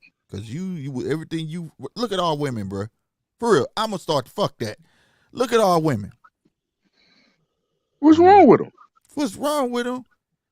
Most of all women ain't born no straight ass motherfucking hair and no damn eyelashes looking like Betty Boop. No. All right, Slick. So who they trying to look? You want to go there? Let's keep it gangster. I am. Is you messing with the one with the beady bees in her head, or you messing with the one with the 40-inch weed? You got a fake ass. What we doing? See, to know me is to know me. I like a natural woman. I don't even like my women. Bruh could test this. Do my women wear makeup, bruh? Right, hell no. Do they have their own hair? Yep. I ain't never had that. I don't fuck with that, nigga. I wish we could do swipe. I wish we could do swipe left and swipe right on this motherfucker. We can. So we get the truth out of Slick. I'm dead serious. I bullshit you not. I don't play this shit, man. Look, First off, you're not finna come to me and make your habits my habit. That's why I really don't fuck with them. You like fake nails, motherfucker? Guess what? You better fucking pay for them. You like your hair, that fake weave shit? You better pay for them. Quit being lazy and do your own fucking hair. All that shit. I like waking. When you go to bed, motherfucker, that's who I want to see in the morning. I don't want to see somebody I don't know. This is what I was raised on. My grandma used to tell all the girls in my family that makeup for ugly bitches. Facts. So I do not. I don't mess with it, bro. Well, they got a lot of ugly and Hispanic bitches because a lot of Hispanics use a lot of makeup. And the cold part about that's the West Coast thing. That's the West Coast thing because the West Coast, you just got Polo in trouble. He ain't talking about you, but look, but no, like no, for real talk. No, I know what you're talking about right here. I know. That's why I said we ain't talking about her. We not talking about. I don't think makeup nothing wrong with makeup, do I really don't. No, I don't think nothing wrong with makeup. No, if a woman want to put that shit in her head. No, they know what I'm talking about. Polo White know what I'm talking about. Polo don't. If Polo White wear makeup, he recognize his wife. She don't look like two different people. She doesn't wear a bunch of foundation. Right. You know what I'm saying? And it ain't nothing wrong with little makeup. Shit like that. But come on, bro. Eyeliner. When it gets bad when your face light skin, bro, and your neck brown. What the fuck is that about? No, that's why I say you get with these bitches, you gotta take her to the pool on the first date. Fuck that shit. Look, at the end of motherfuckers getting robbed and can't find this bitch the next day. I wonder why. But look, that's women though, slick. No, you know how many? I'm not robbing no woman. Dr. Miami got a backlog. I don't know. Fuck Dr. Miami. That's his job. What I'm that's telling all you, women, bro. Some women go in there don't even need to. They weren't taught to love themselves, but you can't sit here and tell me that that's our culture, looking like a white lady. Looking like a cartoon character. That's our culture. We supposed to accept that. Like, honestly, most of these bitches is walking around here looking like ants. So that's the problem, bro. I'm not one of them men. It's starting to look a mess. I'm not one of them men that's gonna sit there and let my woman look for the rest of the world. You with me? You supposed to be trying to keep my eyes on you. Right. I'm with whatever makes a woman feel comfortable. When she look in that mirror and she feel comfortable, hey, I'm cool. And guess what? And I'm gonna tell you straight up and down. I don't care how no woman take this. Ain't no woman gonna compromise my fucking comfortability. That's why I pick and choose who the hell I fuck with. No woman, because I gotta look at you every motherfucking day. I do. I choose you. I'm not. You don't choose me. What I look like sitting there, get with a woman, she want to switch up and start wearing thongs outside and all this extracurricular shit. You crazy motherfucker. Real talk. Shit. It ain't happening. Right. It ain't happening. I'm just keeping shit 100. Every man's choice, like every woman got their choice of how they want their man to look. So you right. And guess what? And guess what? That's right, because I already made an example of this, and bro know this. When a woman go outside, right? My woman better not go outside in her robe fucking with me. When you go outside, you are a representation of me. Facts. I am a representation of you. If I go outside, fine. Go outside and your hair ain't done, and go to the store if you want to. See if I can walk outside in my boxes and let your homegirl see my dick. And then what? Oh, this makes me comfortable. That's what I'm gonna tell you. Hey man, Slick petty. No, that's not petty. That's here's the thing. I would do the same thing. Yeah. Matter of fact, that's not petty though. But that's not petty though, because the women I've dealt with will try to argue that shit. Well, this is just who I am, and it makes me comfortable. And you just want okay, cool. Because I like walk around my boxes all motherfucking day. So when your mammy come over here, guess what? She don't live here. So this is my house, and I want to feel comfortable. I want to wear my drawers all goddamn day. Yeah, then she gonna feel like, oh, you disrespecting. Exactly. Yeah. Fuck that right. shit. Fuck it. Now, if there's men who love that shit, that's cool. Because I'm not about looks or whatnot, but I don't want no fake shit around me, bro. I can't stand that shit. That shit costs me and when she burning her pockets, then she trying to dip in my shit. So you just went to spend $225 on some weave, nigga. That ain't yours. They got nerve talking about it is mine. I paid for it. Shut the fuck up. And it's real. It's human hair. You wearing a dead motherfucker's head on your head. The fuck wrong with you? Then you got some liquor store eyelashes on. The fuck? and you want me to tell you that you look appealing, and not only that, you look like every other bitch out here. But Slick, you gotta let the women do them, dog. You just you let them live, right. bro. Let them live. They gonna do it without me, because I'm telling you, it's women out there that like doing their hair, like take care of themselves, and like being fucking women. These motherfuckers out here playing costume. The first thing they gonna tell you, Slick, they playing costume. You try to act like you somebody daddy. No, you try to tell me how to dress. And guess what? You know what though? I am somebody daddy. I am. And guess But what? you know, that dough they talking about, that dough they just walked through was mine. But you know what though, Slick? You bring up a good point, bro. Back in the day, my grandmother used to hold herself to a high standard. You know what I'm saying? It's the way she used to fix her hair, get herself done. You know what I'm saying? Bro. All that. Yeah, I feel what you're saying, bro. My mama at the same way. Man, my grandma used to get up, bro. What's your pill? The first thing they gonna tell you, I ain't your mama, I ain't your grandma. Well, guess what? I guess she ain't the one then, bro. You know what I'm saying? That she's doing all that. But that's the thing. No man wants his mother or his grandmother. No man wants that. Right. No, but he just wants. I would like you to learn. He just wants what he's seen as a woman. Right. Growing up. You know what I'm talking about? Yeah. What you seen as a woman, as a young man growing up, that's what you expect once you become a man. So you want your mama or your grandma? No. You don't want them. You want the ethics they have. That's what you want. You want to see what you seen growing up? No, I want the ethics, goddamn me. That's all it's I want. It's the ethics. Because I'm going to ask you straight up and down, goddamn me. So the ethics is still saying, okay, from an ethics point of view, you want your mother and your grandmother. No, I want the ethics. No, women I want somebody manners. who has value in themselves. We saying the same thing, fellas. Well, I guess. All right, the apples. Then if that's the case, then none of these bitches is worth the fucking damn. They showing like they mothers and they grandmas. Damn. They ain't like they mothers and grandmas at all. Like honestly, if I was single, I swear to God, if I was single, I'd be at a fucking monastery. I'm not dealing with none of these bitches out here. Bro, you know what they gonna tell you, Polo? It ain't really nothing to choose from out here, bro. Your grandma. I'm not your mom and your grandma. Well, and by that same token, I could tell off the those words alone that your ass wasn't raised right. Your mom was probably going to the club with you.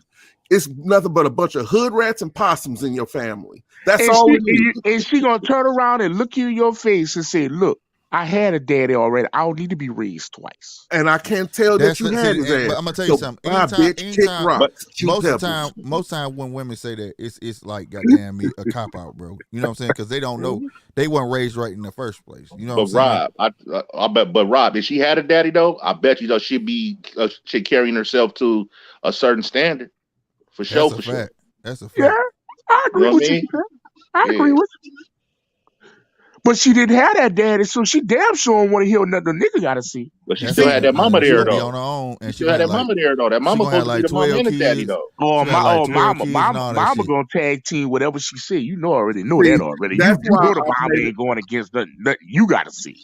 That's why I made a concerted effort to never mess with a chick who does not have her father in her life. I'm gonna tell you something. When let me tell you something, and this is what happens how I know when you know they ain't got no daddy. I was at work, and old girl told me what she had to tell me, and they was both talking. So I said, "Hold on, y'all, I'm confused, man. You said something. You said something. The little broad got smart. It's only two of us here. Damn." I said, "Hold on, what you say to me?" She said, "What?" I said, "You heard me. And then I explained myself again. I said, but that's the only time you're gonna get that." And the other lady said, "What you say?" I said, "It'll be all right. Y'all can go about y'all business." You know what I'm saying? No, it ain't like that. No, I'm just saying, now you want to be nice. Right. Because, see, if you had a daddy, you wouldn't have came to me like that, bro. You already know that you're not supposed to come no dude like that, bro. That's ugly, bro. Don't nobody I'm gonna tell you your attitude like that. If she'll have a single mother, her mama gonna always tell her, "I told you to be strong. I told you to be headstrong, and you don't need a nigga for shit." I'm sick of that shit. Anything you can do that you could do that you could do bad all by yourself. And long as you got me and Mary J. Blige, fuck a nigga. And guess what's gonna happen? That's what's gonna happen too. Let me introduce y'all to bad by yourself. Let me introduce y'all to another culture. In Korea, I spent a good 2.5 years there. Right, enjoyed it. Got to travel to Japan. Shout out to Mary J. Got to Rob, you crazy, bro. spend time in Japan. I went to Thailand. I went to Laos. All these different places, right? They tried that shit over there in those places. They did. They really did. Everything that the black woman or the American woman is getting away with, they tried that over there. Do you know what they have over there now as a culture? They have this thing called leftover women. Yeah, I remember. Yeah. Leftover women. Do you know what that means? Any woman who is not married by the age of 30, nobody touches them. Right. Nobody wants them. Nobody touches them. Yeah. Nobody touches them. A lot of leftovers out too. Right. If, say, for instance, we adopt that, I guarantee you, that's going to change a lot of perspectives. Yeah, that's going to change the game right there. It'll be more lesbians than they got now. Right, there you go. But are they procreating? Right, nope. But yes, they are. Too, and they're going to certain offices, getting, I don't know what they call that, but shout out to a homegirl that just won the WNBA championship. She's about to be a father, mother. I don't know what she's about to be, but she's about to have something. What's her name? The pretty little bright skinned chick. I forgot her name. She played for the Chicago Sky. You talking about the tall one? Yeah. Used to play for the Sparks. What's her? Damn, man. Parker? She played WNBA basketball. You talking about Parker? Yes, Candace. Yeah, shout out to Candace Parker. I thought she had a dude. No, you talking about Maya Moore. You talking about Maya Moore. She gave a birth about to have a baby. Her and a girl. Oh. And see, that's another thing. Well, I don't have a problem with that. I mean, that's no. Y'all trying to say the leftover women ain't gonna be the reproduction. They about to have a baby. See, but the difference between a lot of other cultures and ours, they have shame. Right. I'm shameful that kid is having a baby without me. Yeah. I am ashamed. Yeah. Rob, you crazy. This dude's stupid. That's called big fire. Hey, I can't disagree with you because old girl Claiborne, Cambridge, Liz Cambridge. Oh, I met her before. She out here in me. That's the light skin one, right? That's the tall light skin one? Yes. Oh, she bad. I met her like 2-3 times. Bro. She played for the Las Vegas Aces. She bad, dog. And I don't even she more bad in real life, fella. Hey, off the record, she more bad in real life, y'all. For real. Bad. She bad. She bad. I met Candace before Polo too. Got some balls, bro. She bad. Polo got some balls. Hold on, y'all. When they say Candace got married, I was sick. Man, hey. Man. But shout out to Candace and Liz Cambridge. This is for Polo, man, for having the biggest balls of this panel. So that Korea shit wouldn't work over here. See, here, I want to tell you why it would. Because we've all heard about the proverbial wall.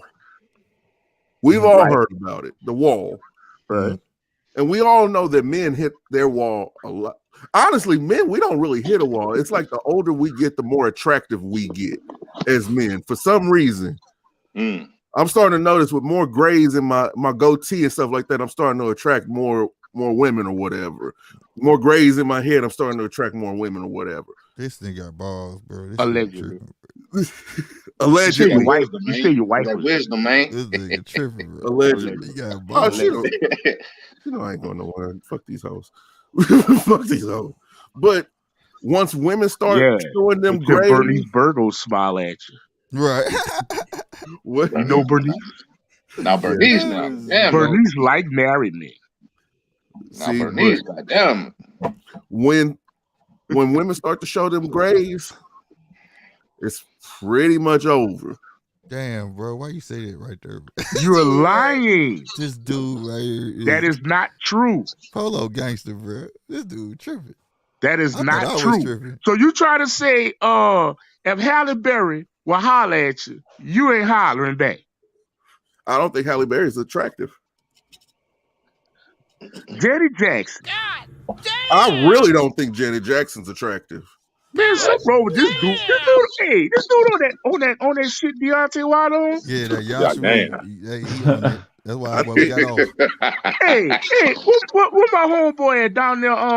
Slick little brother. What's up, dog? You about to get him something to smoke, huh? You son of the Kansas City? Oh hell no!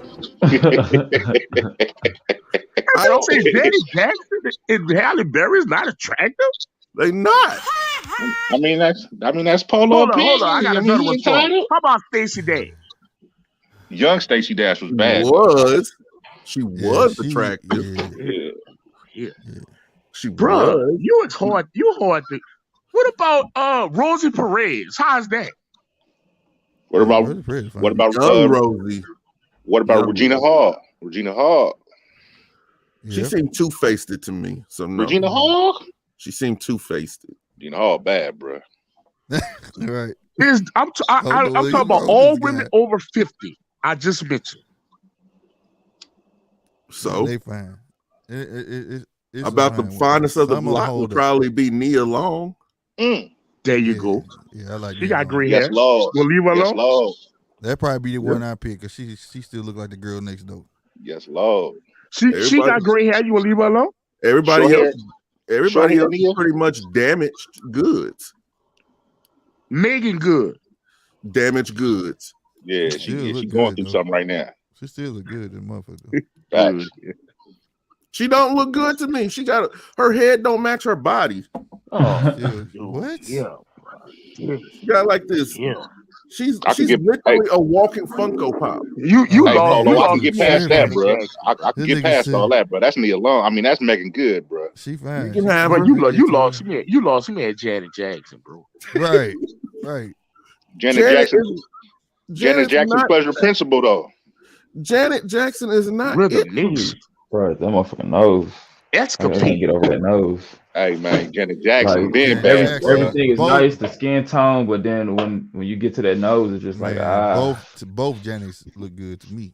Yeah, both of them. There's nothing about Janet. That pleasure principle, Janet Jackson for me, bro. That pleasure principle, Janet. There's nothing about Janet Jackson that is appealing to me. You entitled. You entitled. No. That's your opinion, bro. Man, I don't know. Especially knowing how I know what I've heard about her personality and shit like that. Fuck no. Every woman got a bad personality, though. Not everyone. You supposed to fix that, every woman. You supposed to fix that as a man. Every woman got a bad personality. Every woman. If that's the fucking case, then I need a pit bull. I need a little bitch pit bull. Then, if that's the case, and I don't like dogs. Oh shit. I don't like dogs. So if every woman has a bad, trust me, they come out. If I got to change a bitch's personality, like I said, I might as well buy a puppy and raise it right. Polo, I had 2 little girls. They came out with bad personality. Is that an indictment on you?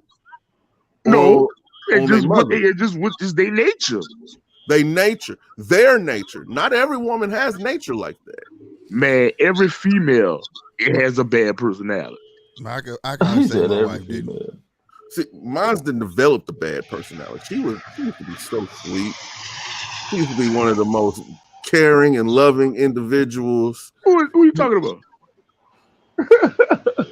I'm on Miss Polo. Polo James, one of the most loving individuals.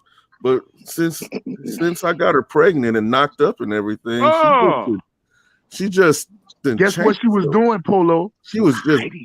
But that's the thing. She's not evil to me. She's evil to everybody else. But that's why I say a man changes a woman. But Polo, that's what all that matters. If she ain't mean to you, hey, bro, I wouldn't even be tripping. I'm not tripping. Exactly.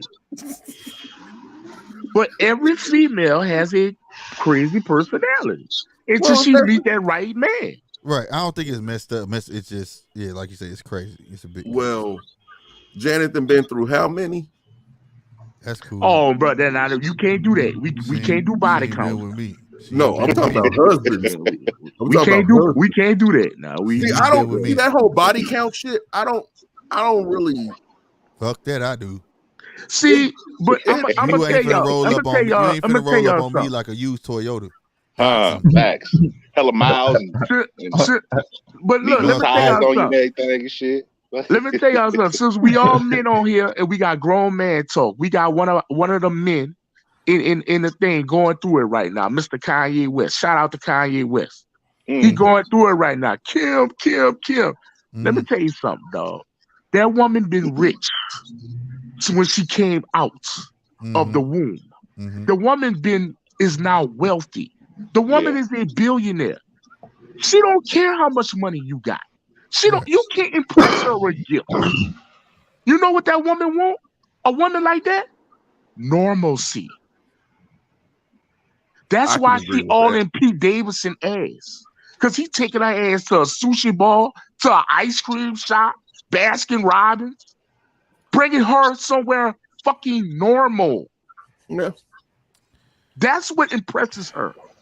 Kanye didn't have no business marrying Kim Kardashian anyway. Bro, he should have played it like a thug. She would have loved it. I wouldn't. I don't give a damn. Why you think her sister running after Tristan Thompson like that? Well, he's doing her any kind of way, and she's still loving it. Hey, out of all of them, I ain't gonna lie, I would take Chloe. I would take Chloe. Polo, OJ daughter. The only way to get through to a Kardashian, you gotta dog them, bro. They love it. They like G shit. With them. You curse. But I honestly think that's a pretty woman complex. What? Hear me out. Mm-hmm. A woman that she knows that she can have anybody. Some of these suckers out here will put up their house just to go on a date or have a one night with one of them. Not me, bro. To get a dude that's treating you like you just some average bitch on the street, that's confusing to them. Yeah, they love it. Confusing. Bro, listen to me. You know what you do a woman like that? Who remember Belly with DMX? When DMX did his thing, jumped out the bed, I'm out. They like, oh my fucking God. And here's the thing. Women now applaud Keisha. They say that Keisha was bad though, bro. Keisha was bad though. She was bad. B-A-D. So cool. You know what I'm saying? Yes, Lord. That's the wave right now. You don't be lovey-dovey. Oh, you sure right about that. You know that. Silly? Where you about to go? Where I'm gonna be at? I'm gonna holler at you when I come through. That's how I supposed to be anyway. They're just going back to the original nigga. But a woman like Kim Kardashian eat that up, y'all. I don't want her. Mm-hmm. Nah, I'm cool. But I'm talking about that's rich and have everything. Hey, she got some alien pussy. Something wrong with that bitch.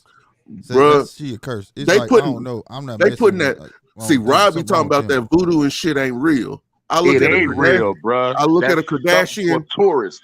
I look at a Kardashian and I say that shit's real.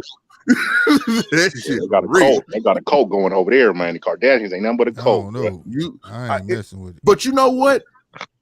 I can believe it. Seeing other Albanian women, I can believe it. I'm cool, man. Yeah, I'm cool. You have to see, bruh, see them in their natural habitat. Ain't she Armenian or some shit? Show them to you on Las Vegas Boulevard. Yes, for $80 for a half hour income. Bad. Make Kim look like that chick that be at the corner store ask you for $2 so she could get her something to eat. She used to really look like that. It's no natural habitat, Polo. I said Las Vegas Boulevard. Oh, she did? $80. She paid for everything you looking at. $80. $80. They got a Manians on Las Vegas Boulevard right now. Hell no. Or get that little book. That look just like Kim Kardashian. Hey, bro, I was telling him about the book. Remember that shit, bro? Which book? When we went to Vegas. Remember that book that said you can call and all that shit? And them dudes was giving them cards. Oh, yeah. Motherfucking I know the number because the number that's how they do it down now. The script LD. Yeah, that's how they do it now. Like newspaper stands. Yeah, my cousins be messing with that. That's how they do it now, bro. Like, for real. You know what I'm talking about? Yeah, you can get a book full of numbers. You can get any type of chick you want. Man. That shit was a trip. But nevertheless, we got away from it. But shout out to Kanye, man. Let's get back on subject. But yeah. Kanye say he's showing up at SNL with 20 thugs, nigga. Kanye that lost his damn mind. Kanye just want his wife back, Rob. That's all. He want his wife back, man. Guess what, Chappelle? Pete did hit already, dog. It's over with. And Pete met the kids. It's over with, man. Kanye said, man, I just want my wife back, babe. Chappelle, Pete met the kids and Pete did hit. So guess what? Kanye say different, Rob. Kanye starting to sound like that dude on Don't Save Her in the beginning. Huh. You know what I'm talking about? I know. You know, my bitch. I'm going to kill him, I swear. Man. That's what he sound like. Hey, it's already over with, Chappelle. Pete hit after the ice cream shop, bro. Hey, man. Shit, Pete hit at the birthday party. Facts. Probably did. He hit in the midst of the birthday party. Exactly. So I don't. Hey, speaking to a grown man talk, how y'all feel about that? Say y'all had you and your old lady don't make it. How y'all feel about the dude around y'all kids after it's over with? That's all I care about. That shit don't. I'll be real with you. I've been from a man that been through that more than once. I don't personally know, cause see, when I let when I'm done with him, I'm done with him. So like, I don't care. And having baby mamas, it's kind of cool when they get a boyfriend or something, because then they off your trail. You get what I'm saying? Right. Now, but one thing I've been lucky about, that my child's mothers respect me enough. Like, you know, they tell me like, yo, he don't be around the kid or whatever. But it's getting to that point where we getting serious. So I be talking to him. The only thing I tell him, consider yourself the biggest snitch, nigga. You just better not touch my kid. Facts. That's it. And I tell him, everybody don't whoop kids same, bro. And if my baby come tell me, you know what I'm saying, that you didn't touch her, we're gonna have a problem. You know what I'm saying? Other than that, what you do with her, y'all can go Chuck E. Cheese. You and mama and her can go do. I don't care. Just hold up, Slick. I got a little resistance on that, brother. What if the dude look to you and shake your hand and say, bro, I hear you, but you gotta respect my mind. Whatever go down in my house, go down in my motherfucking house. So niggas just gonna have to be there. And guess what? And guess what? Like I said, if she come tell me, and just like you said that, it is what it is. That's what I'm gonna tell you. Man. That's not me controlling your house. Now, if you thinking you need to whoop my kid is part of your thinking dominating your crib, you got an issue then. Right. You got a problem. Well, hold on. You could run your house how you so fit, make your rules, do all that. She's always any of my kids always been raised to respect adults. Right. It's your rules. You run your house the way you run it. You just not finna put your hands on my daughters. You feel what I'm saying? That's all that's what I'm getting at. You know what I'm saying? Now, if you were there when they're young and all that stuff, and I ain't around and I was a deadbeat or something, that's different. But when I'm a father, you get what I'm saying? So some shit not finna change. I don't go in my baby mama's houses. I don't do that. You see what I'm saying? Right, I don't do that. But when I pull up and blow that fucking horn, my kid need to come out. Ain't gonna be no, you trying to tell me this, oh, don't pull up my house. I ain't trying to hear that shit, because I ain't got nothing to do with y'all got going on in there. You see what I'm saying? So that person needs to understand that, because it shouldn't be no argument. I'm the type of nigga you should want to pull up. What you supposed to say? I'm the type of nigga you should want to pull up and take a smoke with, nigga. Not make beef with. You feel me? I could drink a beer with you, my nigga. I don't care about that. You feel me? Now, if you come into some kids' lives where they 1 and 2 years old and stuff like that, and the other guy around and you raise them, such as the homie, respect to you. That's different. Yeah, I feel you. My kids know who they father is. You understand what I'm saying? They know me. You see what I'm saying? And if you have a problem with that, then something already wrong with you, bro. Right. That's it. Because I was raised stepfathers for kids who don't got fathers. If my mama married a person, right? To me, that wasn't my stepfather. That was my mama's husband. Right. I respected him, no different than respecting any other adult. He could run the house. I had to abide by his rules. My dad never told me otherwise. That man paid them bills. You in there eating his food. You respect him. See what I'm saying? If I got out of line with my mama husband, my daddy would say, hey, well, you wrong, motherfucker. I should whoop your ass. You see what I'm saying? But don't touch my kids. Right. I feel that. That's real. I feel that. Nah, so, going back to poetic justice. But remember the Tupac told Loke thing? Yeah, man, because she be calling me daddy sometimes anyway. Right. What do you mean calling you daddy? But I missed the whole point though.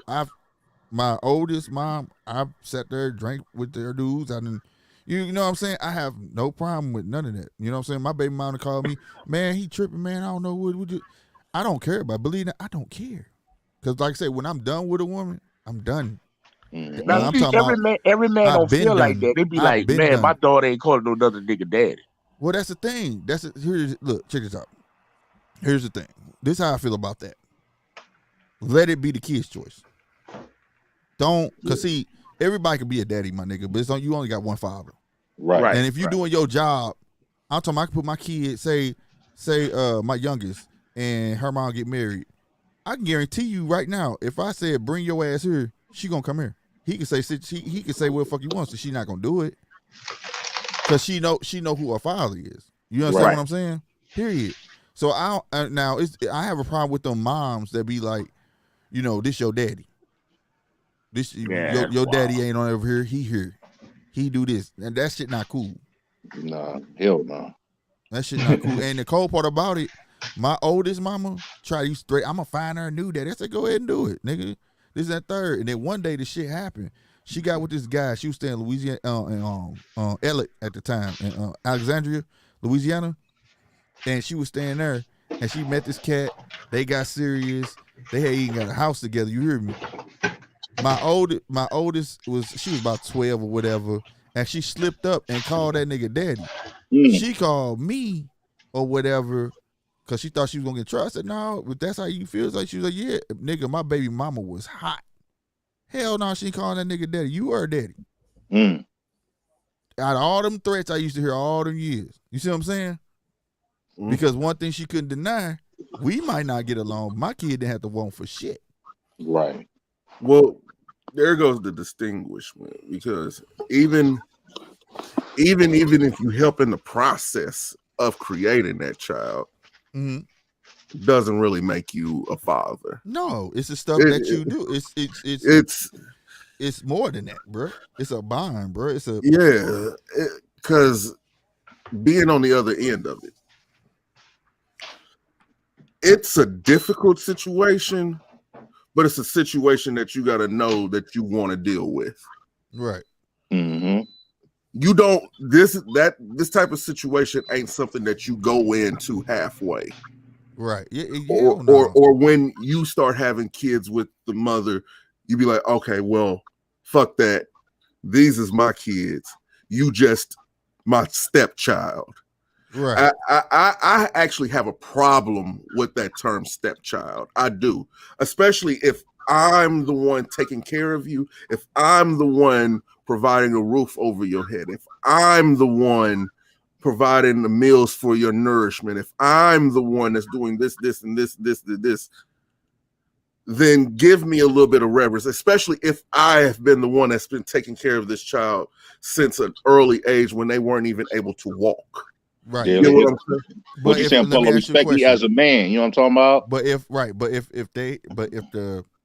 you came along and them kids was little and you got with the mom, but the dad wasn't no deadbeat dude, would you still have a problem with that cat, or would you just be like, he cool, he can come see his kids, or I'll be like, he cool, kids and all that shit? I can take it from personal experience. If he was cool, I wouldn't have an issue. Right. See, a lot of times, a lot of niggas, because here's the difference between niggas and men. A lot of times niggas, they don't really miss their child. They just miss having regular pussy. Right. That's true. That's what it is. Right. You got something they can't let go. Something they can't let go of. So it's not all that extra shit, all that hoopla shit. It's not even for the right to see their child. It's the right to be in her nose. Yeah, it's see what the like fuck that. she got going on. It's most definitely something like that, bro. But then there is also fathers who are like, hey, you do you, I do me. Just let me know what's going on with my child. And then the rest is just copacetic. See, that type of situation, that's beautiful. That's beautiful.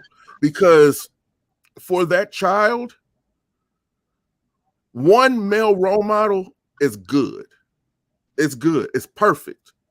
But what makes it better is when you have two upstanding men in that child's life, to where if, say, for instance, she can't get a hold of you. Say, for instance, your daughter couldn't get a hold of you. Say, for instance, that guy was a really good guy, really good stand-up guy. You know for a fact, whatever he's going to tell her is going to be something similar to what you would have told her. Well, that's the thing. You know, like I said, I've been fortunate enough where I've had baby moms that be like, you know, I want you to meet him, talk to him. You know what I'm saying? Because you know, nevertheless, you want that other person. You want to be comfortable who your kid gonna be around. Yeah, right. You know what I'm saying? You want that, you know, and I always respect my baby moms for that. Like it and that's cool enough that we may argue whatever, but it's never been a thing with the kid. You get what I'm saying? Right. For us when they come to that, you know what I mean? Because they not saying that they fear me, but they do know who I am, but I also know how they are. You know what I'm saying? Because I would want to do the same thing for them. You know, but I don't believe bringing randoms around my kids and stuff like that. You just don't do that. Plus, I believe in representation is everything. You know what I'm saying? Especially with little girls. I don't want my kids growing up. My daddy was a whole nigga. Every other weekend, it was a girl at the house. And, you know what I'm saying? I had like 20 aunties, nigga. Like, what the fuck? You know, nigga. You know what I mean? Like, I never want to see my kid. My last girl, which I had my 5-year-old with, you know what I'm saying? She didn't meet my daughter, my 8-year-old, until she was, I think about 2 years till I knew we was really gonna get serious. She used to always say, well, she seen her like here and there because I was about to walk out the house and take her, you know what I mean, where she supposed to go or whatever. But what I'm saying is she never got to sit down, play with her, none of that shit. She didn't even interact with her. You know what I mean? My daughter didn't know her name, any of that shit, because I never wanted to, you know, it sucks when you let a kid get attached to somebody and then they burn out. You get what I'm saying? That shit not cool, bro. And also, like I said, I don't want them looking at me like my daddy a hoe. If they see me like that, my girls look up to me, bro. They gonna think they can go do that shit. Exactly. And then who would I be to tell them what not to do? Right. What you're talking about is setting a standard. Mm-hmm. And that need to come back. That's part of tradition. That's what it is. Nobody is setting standards anymore. Standards come along with culture. They come along with values. They come along with traditions. Mm-hmm. That's what's missing. Standards and shame. There you go. I would say S and S. It goes right along with what you said earlier. Standards and shame. But you got to shout out to the women that think they have standards, but in essence they're a sucker for love, so they're a sucker for everything a nigga say. So guess what? They got about 50 baby daddies, so that's what it is. Keep them goddamn legs closed, man. Keep them legs closed. Cause see, a lot of people. I'm a. This was probably for a later. I'm just gonna touch on a little bit. You know, looking for love in all the wrong places. They gotta understand. That this whole woman's worth and strong black woman shit. Look, the only woman on this earth that call herself strong is a black woman, and that's some bullshit. You gotta crown yourself, nigga. That don't mean that the other people supposed to crown you. Two. Facts. Cause if you got respect, you don't have to say that. And then, you know, and beyond that, that's you can't be using that as no excuse because you like to get loud or you can't handle me because I'm a strong woman. And then when a woman says you can't handle me, that tells me where your mentality is because you should want to be handled. I handle mutts. You understand me? I handle dogs. I handle stuff like that. You know, you want to be caressed. You should want to be held, motherfuckers. You know what I'm saying? So like them type of women right there, you know, when you sit down and have it, when you talk to them trying to get to know them, you gotta pay attention. Sometimes them signs be there already, bro. You know what I mean? And then when they get talking about how much money they got and this and that and third, that's cool. But she has to respect you as a man to understand. I'm with you. I'm trying to get with you because I want to, not because I need you. I can take care of my own motherfucking self. I don't need that. So at the end of the day, if you took away all her shit, what do she bring to the table? Nothing. Nothing for real. So therefore, you got to respect the fact that I came to talk to you, right? Right. I don't give a fuck what you got. All that personal shit is to make yourself feel good. Exactly. So if that's what you living off that high, and me won't, and this is when men say, so having me is not enough, it ain't gonna work then, because she gonna always want more and keep wanting more. That's why they end up with all these baby dads. They like the attention. They think they doing something. So when they get one, it ain't enough. So then they gotta go to another, because she think what she's building on herself and her credentials and the boob job and all that shit, she feel like she gets stay with one, it's not paying off. So she just keep going. But you not knowing, then when you want to settle down, you ain't worth shit. You ain't worth nothing, because what you got, see, back in the day, one thing my grandpa told me, he said, man, women used to be virgins, bro. Like, you know what I'm saying? You used to have to play up to a woman for real. You used to have to play up to a woman and prove to her that you was worthy. Exactly. You know what I'm saying? But these hoes today ain't nothing. What can they give you? You can't even get these hoes. What this bitch say? I'm saving my asshole for my husband. Bitch, what? That is the dumbest shit I ever heard. For real. What? That's the dumbest shit I heard. But you sucking everybody's dick. The fuck wrong with you, bitch? Get a plastic cup. You will never drink off my glass. Fuck wrong with you? Facts. You know what I'm saying? So like, you know what I mean? Like so when women talk about worth, what? Y'all don't even know how up. Most of them, not all of them, most of them don't know how uphold themselves outside in different situations.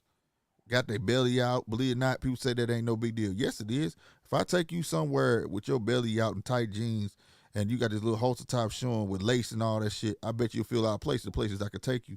But why would I want to take you to them type of places? Right. That's real. That's real, bro. So what is your worth? You see what I'm saying? Nothing. Most of them can't boil rice, make you a hot dog. They want to nuke everything, put it in the microwave. He said boiled rice. Man, I was making a hamburger one day.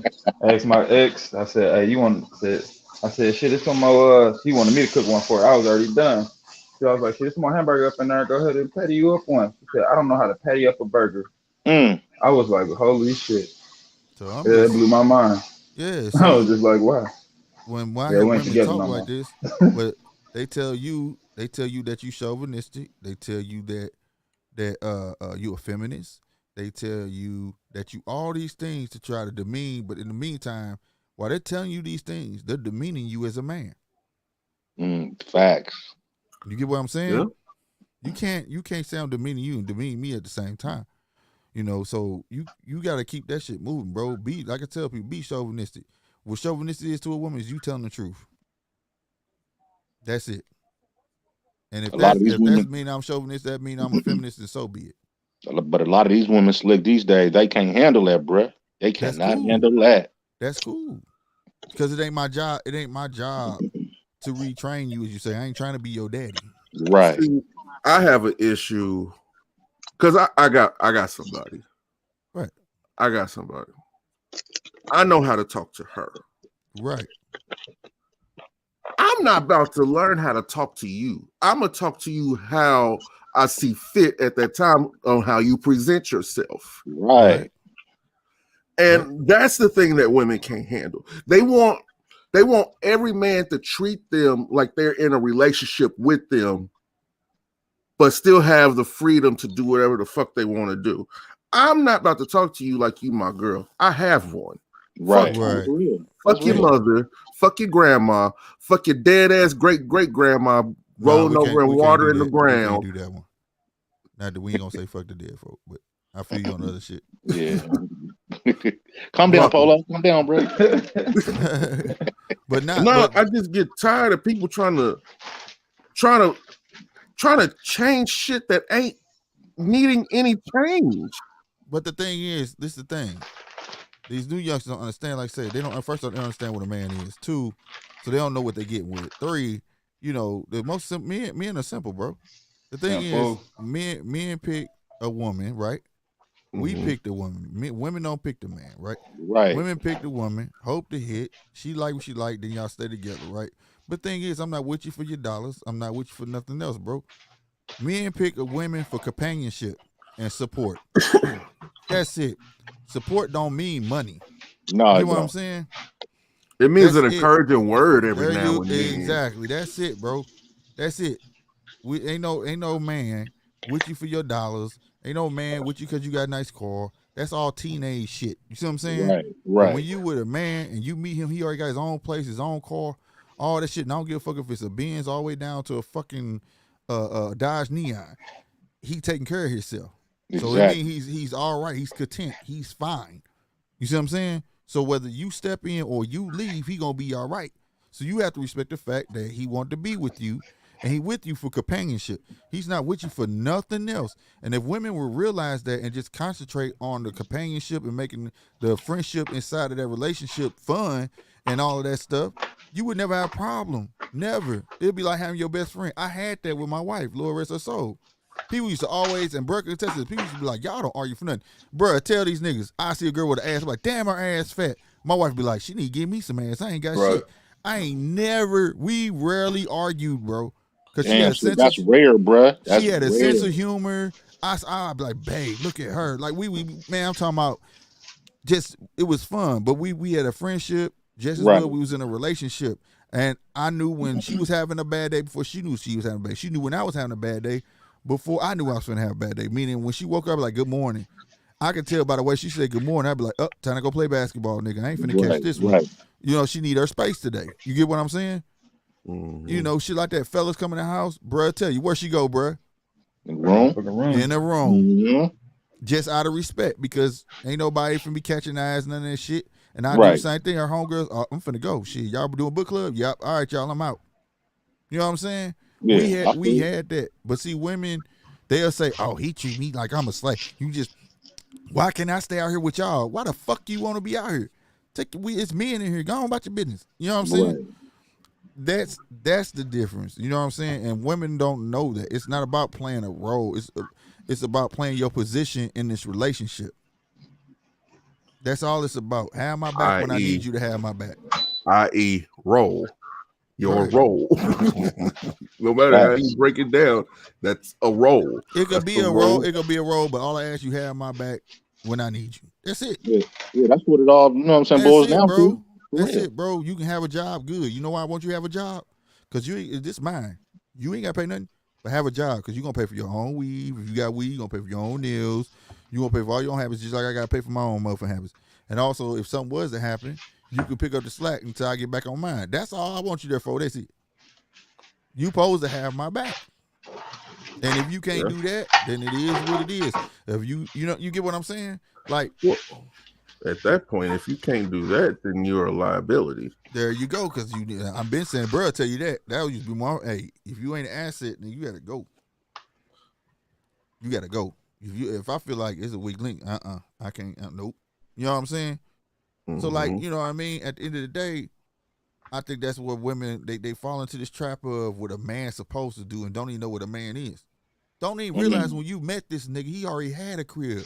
Bitch, you at your grandma's house sleeping on Belleton bags. What the fuck? You get that's what they used to call bean bags back in the day. Yes. Or sleeping on an air mattress on the floor in the corner. Yeah, you get what I'm saying? So, like, what the fuck, bro? Like, but you complaining. How you complaining? Right. You know what I mean? Won't you expect a nigga who really like him? This is what gets me. You ain't got a job. He don't make enough money. He work at McDonald's. What do? You get what I'm saying? See, she better get involved. Right. See, my wife was the type of chick, nigga, we get on a bus and go to the movie. You see what I'm saying? It wasn't about what I had. And if I didn't have it, you know what? My wife wanted to see me have more. Mind you, not her have more. She wanted me to look more. I'm talking about my wife, old school. You get in the car, right? Say we go somewhere, right? It could be her car. If we was going to her mama's house, she wanted me to drive. You know why she wanted me to drive? Because me pulling up in that car was a representation that she was with a man and I'm the man in the house. Yeah. You understand? Me sitting on that passenger side look like I'm her bitch. You see what I'm saying? Look like I'm lazy. I'm not doing nothing. That's the woman I had. You know what I mean? That's what it was about. Sound like she was raised good though. You know what I'm talking about? I'm just saying though, like she come from some hard stuff too though. You know what I'm saying? But She just knew who she was with. She would tell Right. you, man, nigga slicker. Hey, she didn't save a gang of people ass too, but she'll tell you, leave that nigga, you better leave him alone. Hey, shut up. I ain't about to tell him to be quiet. You better shut up. You know what I'm saying? I always had my back. Never had problem telling nobody nothing. No. If it was something mine, nope. He ain't here. You ain't going leaving with that. You better call him. Right. That's real. Rob. I think Rob. Sleep. He said that nigga sleep. Rob tapped out? I don't know. Or he do put that it down. He probably doing something with Lil Man. He probably getting Lil Man something to eat. Okay. But y'all get what I'm saying though. Like Yeah, I think I that got it's just the small fundamentals that they lacking, and they don't understand, dude. And that shit's real. I know it sounds funny, but I saw a meme it's real though, today that Slim. I Yeah, saw. that's real talk. I saw I was about to say Vine, but a TikTok today that fucked me up. My dude said, "Yeah, man, I don't think we need to be together." Then she put a plate of food in front of his face. He said, "What? You cook this? Man, this shit good." And every time he took a bite, he said, "Yeah, man, I think I'm gonna stay." Hell shit. Matter of fact, we together. You my girlfriend. You might as well make space in that closet so I can bring my clothes over this motherfucker. For You know real. what I'm saying? You know, and she put then gave him a beer. He said, "Oh shit, and you got beer? Oh yeah, we together, goddamn it." Man, for real. I think we need to start doing our taxes together. That nigga fucked me up. That shit was funny. But that shit be true though. If you get a woman who can cook, have your back, you know what I'm saying? That shit, man, that's golden, bro. Like it's men are that simple, bro. Like we don't need all of that, bro. You but then there's men on the internet that turn that simplicity in such a complex thing. It don't need to be complex, man. And it's not that complex. It's not. It ain't bro. hard, bro. It ain't hard at all. The men who make it complex, y'all, is the men who look at the woman they with and think that's the only woman on earth, which means they lack confidence. If you with somebody that just don't fit with you, be honest with them, just leave them. Hey, I'm sorry, this shit don't work, bro. It ain't working because relationships are like puzzle pieces, bro. It ain't gonna be a perfect fit, but you should fit enough to be able to get along. You're gonna have your arguments, you know what I'm saying? But it shouldn't be nothing y'all do that's gonna make y'all say fuck it. Like for instance, me and my old lady get into it, bro. Nah, she'll be like, you getting your ass on the couch. I'm like, fuck you, I paid for that fucking bed, nigga. I ain't getting on no couch. Right? And I ain't getting on the couch, but she may go get on the couch. But if I ever tried at the argument try to leave the house, she wouldn't let me leave the house. It wasn't to be Andre. She'd straight tell me, ain't no other bitch finna take advantage of you because you mad at me, nigga. That's called protecting your interests. See, that's what I'm saying. She like, I'm mad at you, nigga, but not like that, nigga. You you ain't going nowhere. You see what I'm saying? Yeah, she ain't wrong. That's what you want. That's love, bro. Ain't nothing wrong with that. That's real. But the niggas who make that shit, and she be this and that, and I don't understand why she just like, dude, if she just don't fit, bro, like you got a choice. Yeah. If you don't like big ass, guess what? Tell her lose weight. Facts. Lose weight. What you mean lose weight? You wasn't like this when I met you. Take care of yourself. Shit. You got a right to say that. They're gonna try that shit with a white girl. Man, fuck that. If you get, I feel like I've been like that, nigga. They get all emotional, nigga, cry on your ass, nigga. But every person, everybody, like if I gain weight, and if I was with somebody and I just kept gaining weight, she got a right to say, "Hey, bro, you kind of getting out of hand, bro." You know what I'm saying? Like for real. And I'm gonna say the same shit. But see, this is the way they try to do this shit. Oh my God, you're fat shaming, bitch. Shut up. I'm saving her life, ho. He said I'm saving her life. Real. The fuck you mean? I'm saving her life. I'm not fucking fat shaming. You supposed to love her no matter what. I do love her, bitch. Why you think I'm telling her to lose weight? Exactly. But y'all encouraging this dumb shit. She's crying. You're hurting her feelings. I bet it hurt. The truth hurts. But she can't keep eating these ho-hos and cupcakes now, this motherfucker. My kids like them too. She gotta go. She gotta lose weight. This is all true. So you know what I'm saying? Like I said, when men become be back men, you know what I'm saying? And shit, bro, you remember Big Daddy, don't you? That nigga be say, bro, what the fuck you say? Now that I can't do. Cold blood. But he was cold blood. My grandfather say, bro, what the fuck you say? Nah, you tripping. Like that. Hey, Big Daddy was a motherfucker, bro. But that's why his name was Big Daddy, though. That nigga was everybody daddy. Fuck you say? And then, everybody was a bride. I'm talking about daughters, wife, everybody. What you say about it? Am I lying? Am I lying, bro? Not at all. They call my mama a broad in a minute. What you say, bro? Oh, you go pay the white folks wash your clothes, but you didn't come up wash your clothes over here for free, huh? Hell no, get your ass out my house. Big Dad's a motherfucker, but he was a man. He was a man. Oh, make me miss my grandpa. So I mean, you know what I mean? For real. But men just gotta all this complaining and shout out to Kevin Samuels because he do what he do. But the stuff he says is what men is already supposed to know. That's real. That's no hate, no. It's crazy that it's a niche for that because men supposed to be men. You know what I'm saying? This is true. How you get a woman that discredits you and you been to all her ways and then all of a sudden she called you a bitch? What? What kind of shit is that? You know what I'm saying? Man. Your woman shouldn't even fix her mouth to call you a bitch. Fuck that shit. Fuck that. I ain't doing it. Unless you do some super foul shit now, and you know for a fact, like, it gotta be super foul. Like you slept with her sister or some shit and she found out, or you know what I'm saying? Some dead wrong shit. If it's just some petty ass argument, she be like, shut up, bitch. Be like, whoa. Right. Leave her. You better leave her. I'm gonna look around like, who you talking to? For real, you better Sam I am. Right on. Appreciate it, bro. Appreciate it, Sam I am. But you know, that's just what it is, man. And it just kills me. It kills me. I'm not even gonna lie to you. That shit don't fly with me.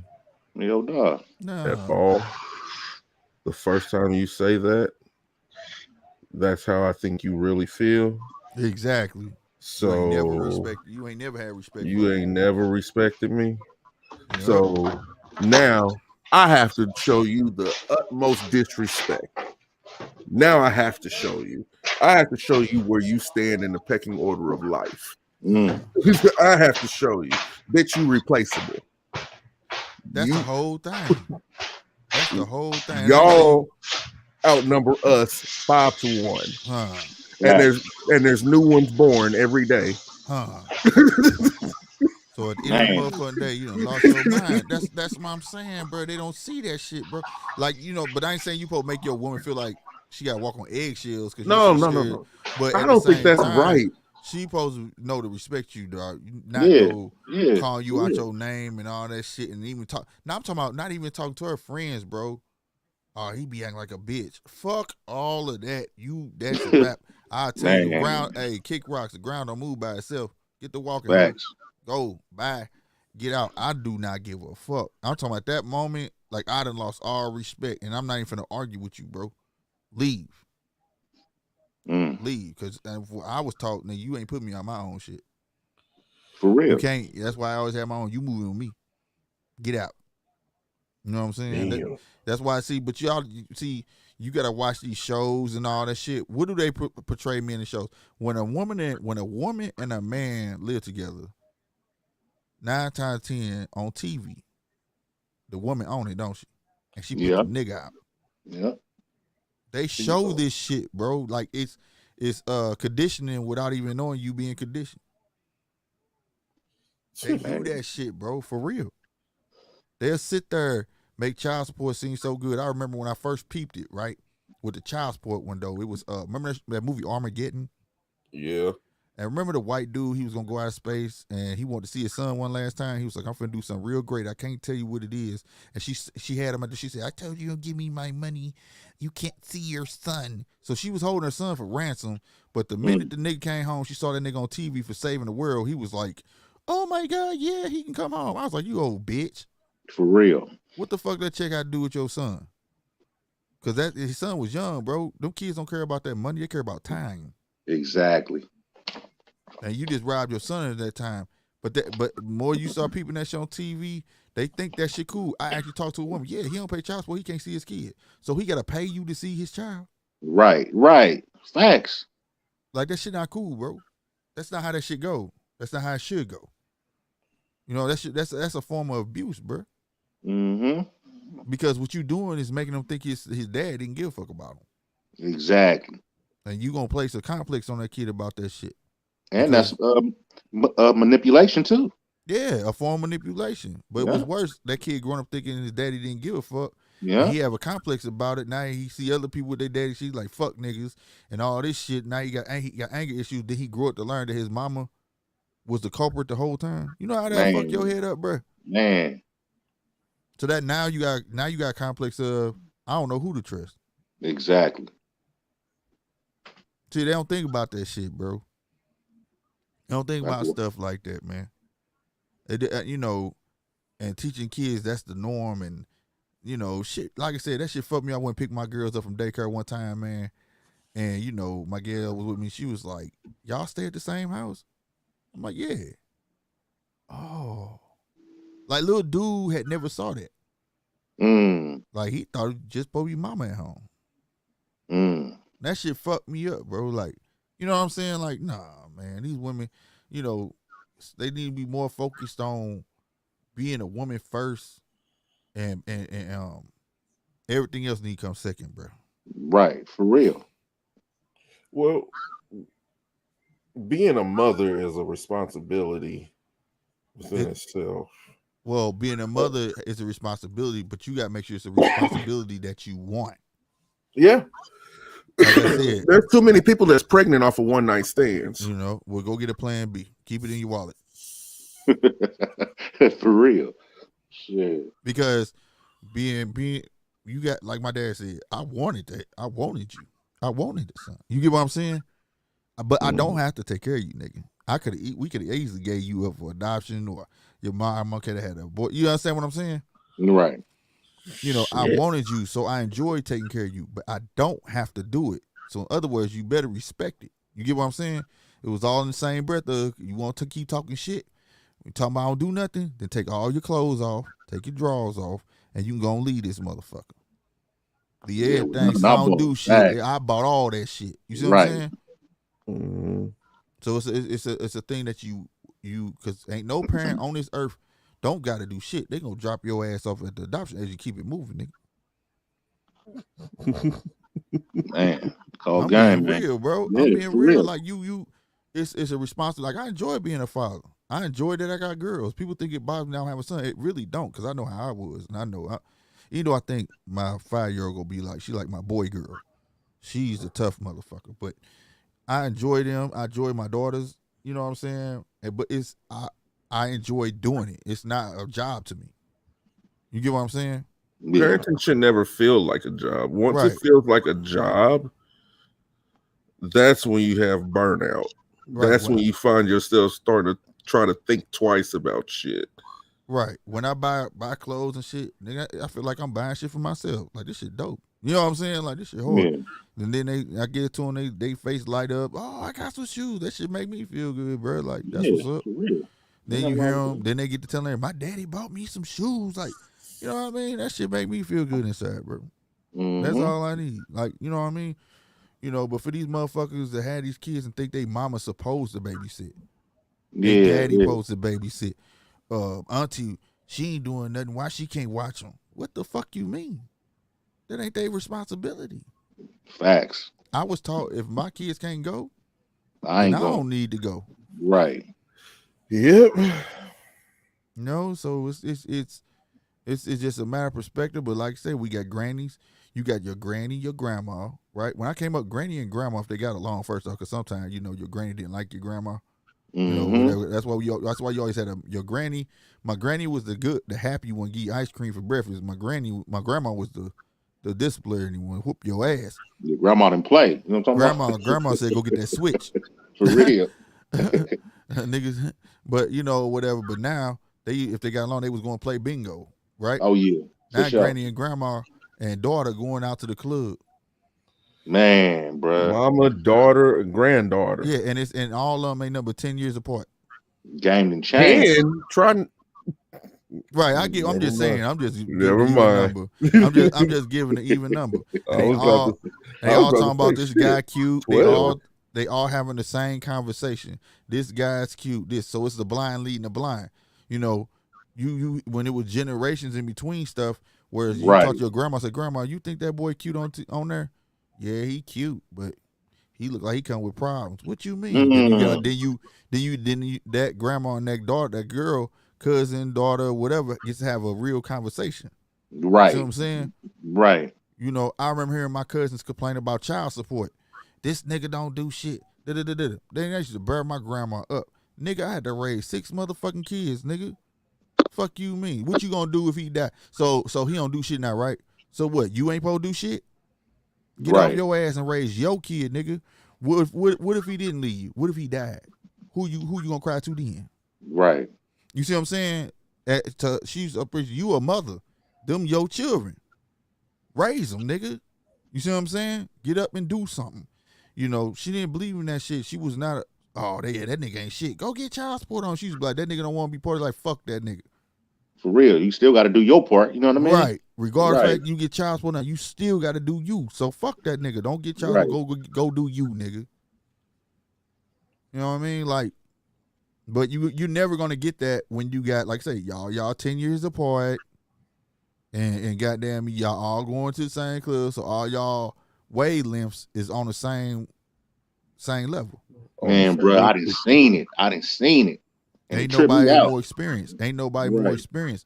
All y'all calling each other bitches, smoking from the same blunt. You know what I'm saying? Talking about go get me some champagne, and y'all pouring from champagne. A lot of y'all niggas don't know what champagne is. They pouring that champagne. You know what I'm saying?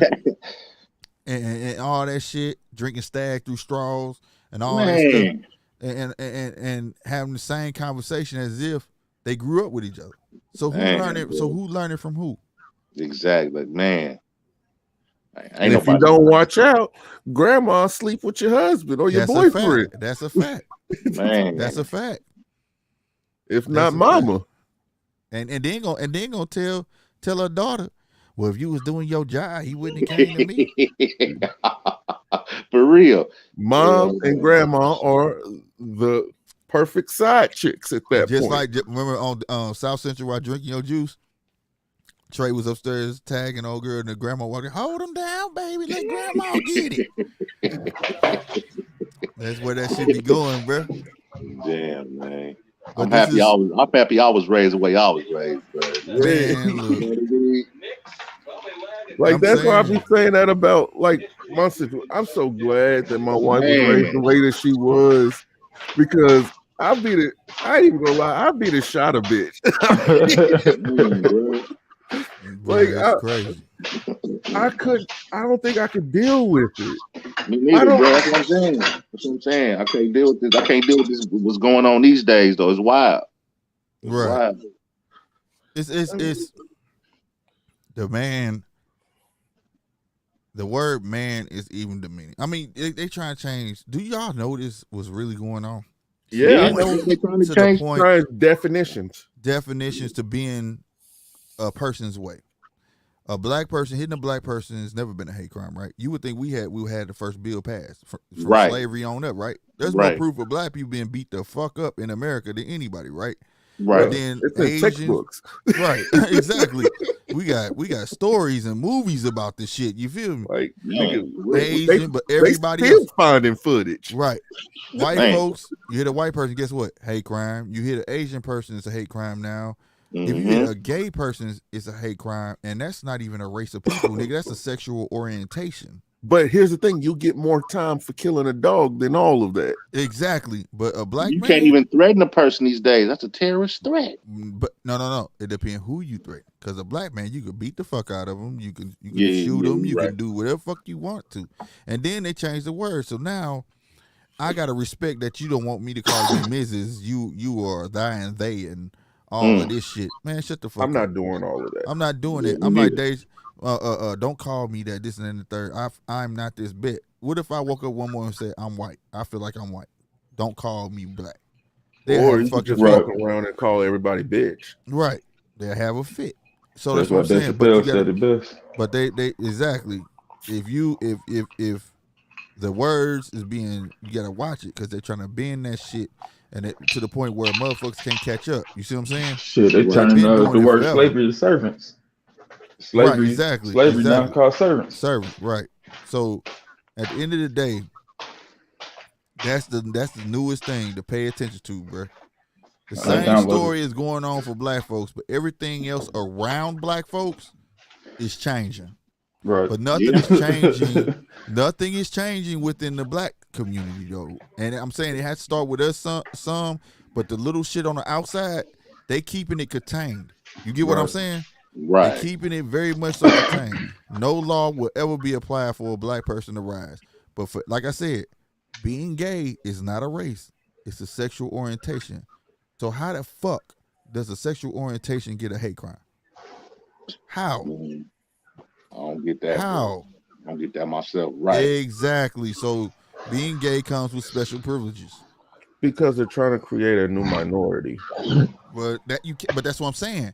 How do you create a minority off of a sexual presence? So check this out. I like getting my dick sucked. So let me go find a bunch of other niggas that like getting their dick sucked, and we make a name up for ourselves. Yes, you can. And let's try to get special privileges. They'll laugh. What does that word mean? Oh, I like getting my dick sucked. For real. What? What the fuck? What? Well, you let the gay guy do it. He like booty hole. Right. What the fuck? I mean, when you put it that way. I'm just saying though, right? But like I said, so I be excuse me. I be trying to tell people to pay attention how they shaping everything up. I'm talking about even down to the TV shows, bro. I'm watching Tommy on Power. Why does his brother have to be gay? Shout out to him though, bruh. You feel me? Why did his brother that he found out he got a brother, right? Yeah. And he black and he gay. But peep this though. I gotta put this in. I've been meaning to say this. Shout out to DJ Dales. I watched this shoe battle the other day. Old boy that's playing that character is a sneakerhead, and he be on DJ Dale's shit. Oh, for real? Yeah, bro. I was looking at that nigga start talking. I said, that's the dude off fucking Force. And then I typed in and dude at the end, he was like, yeah, it was finna go off. And DJ Dales was like, yeah, you can catch. He said, everybody shout out y'all Instagram, this and that third. He said, yeah, y'all can catch me on Sundays on Power Force. And the panel was like, I thought that was you. And I had already typed it in chat like, that dude off that motherfucker. With the glasses on, Tommy brother. Yeah. Okay. Yeah, he be kicking it over there. So he's a sneaker regular. You know what I'm saying? That's what's happening. That was dope. I thought that was super dope. And you know the nigga voice is very. You know that nigga got deep ass. Yeah, voice deep on that ass. Yeah, it should deep. Yeah. So shout out to him though. But I'm saying how they try and shape the world and everything. You get what I'm saying? Bro, if you watch these shows, the normal. They trying to push the agenda a little bit too much. Yeah, they trying to push it a little bit too much for me, slick, brother. I'll be like. Don't like it, bro. Like I don't have a problem with the gay shit. It's just like I said, don't force feed. Don't force feed it. In 2007, 2008, I started seeing all the reality shows, the dancing shows, the singing shows. I looked at my brother. I said, they turned America gay. Yeah, in 2020, look at it now. This shit is crazy. It's crazy. I don't like the force feed, and I don't like the you know, and then like my brother sent me an article earlier. It was in Indiana. They have a black, it's Black History Month, right? But they said that the white kids have a right to opt out of it. So, you see what I'm saying? No. You don't understand it. What opt out of Black History Month? Yeah. No. Like just learning in class. Wow. You should not be able to do that. Right. When the rest of the year is going on. And you learn about George Washington and all you should be able to opt out of that. You should be able, but you can't because that's part of regular. What they're saying is that is part of regular school curriculum. Yeah, then that's crazy. That's fucked up, bro. That's fucked up. But what I'm saying is, when you hear stuff like that, it shouldn't even be a fucking debate. Right? It should be automatic. But this is what I'm saying. Nothing shaped around it, so they're not gonna shape nothing for the lawmakers and things like that. You get what I'm saying? Yeah, they're not gonna do that. They're not. That's crazy because a lot of this shit should have been overturned and all that. Hey, Eris, turn your TV down, Eris. My fault. But you get what I'm saying? Yeah, I get what you're saying. That's crazy. That's all I'm saying, and I'm not saying that I don't care to make these motherfuckers do it. What I'm saying is, when we raise our kids, it's up to us to teach them what the fuck is going on. And teach them you can never have your fucking hand out. You gotta make your own motherfucking way. Right. You gotta pave. Fuck they block. Pave your own street. You see what I'm saying? Right. That's what needs to be taught to our youth. and shit like that. Yeah, they got this. Why we can have it? Why you worried about it? Get your own. That's what I was taught. I was taught when a nigga told you no, that should have been not energy, but what you call it? When Motivation. Motivation, thank you. Motivation for you to get your own. Right. I always was told, hell, you sitting there looking at they shit. Don't you know they always making something better than that every day? Exactly. See, we was taught them things though, you know what I'm saying? And also it was an extra lesson, and it was a bonus lesson in there. He supposed to be your friend. Exactly. That ain't your friend. Every time that nigga got some candy, he ain't gonna give you none. But every time you got some, he show ass and you getting him something. Yeah. Hard lesson that I had to learn. You see what I'm saying? We gotta bring that type shit back, bro. That don't make assholes. That's being 100%. Facts. That's being 100%. Honestly, I don't think there's such thing as being an asshole. You know, I believe in the God and all that shit, but all that turn the cheek shit, that's bullshit. Well, that's a different walk of life. See what I'm saying? Today is different, bro. The turn your other cheek thing was a metaphor for more so picking and choosing your battles. Well, pick and choose your battles. You're supposed to, what you are supposed to in life anyway. You're supposed to pick and choose. Happening? You're supposed to pick and choose what battles that you want to take on. You're supposed to pick and choose what cross you're willing to die on. Well, yeah, right. But you know what I'm. But I thought turn the cheek was to look the opposite direction when you know some bullshit happening. Well, that's the problem. That's what I'm saying. That type of speech is outdated, bro. It's outdated, and to have people keep walking down that same street on that same rhetoric ain't working, bro. Because I'm all for turn the other cheek. I am all in that manner you said. Yeah, I'm for it too. But in a manner that the world perpetuating it ain't the same. You see what I'm saying?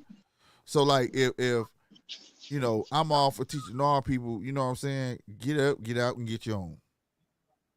All right? Because when you do live that walk, that street, that the preacher man and all them, they strictly saying that shit. Yeah, if he hit you, you know, you supposed to turn the cheek and this and that. No, fuck all that.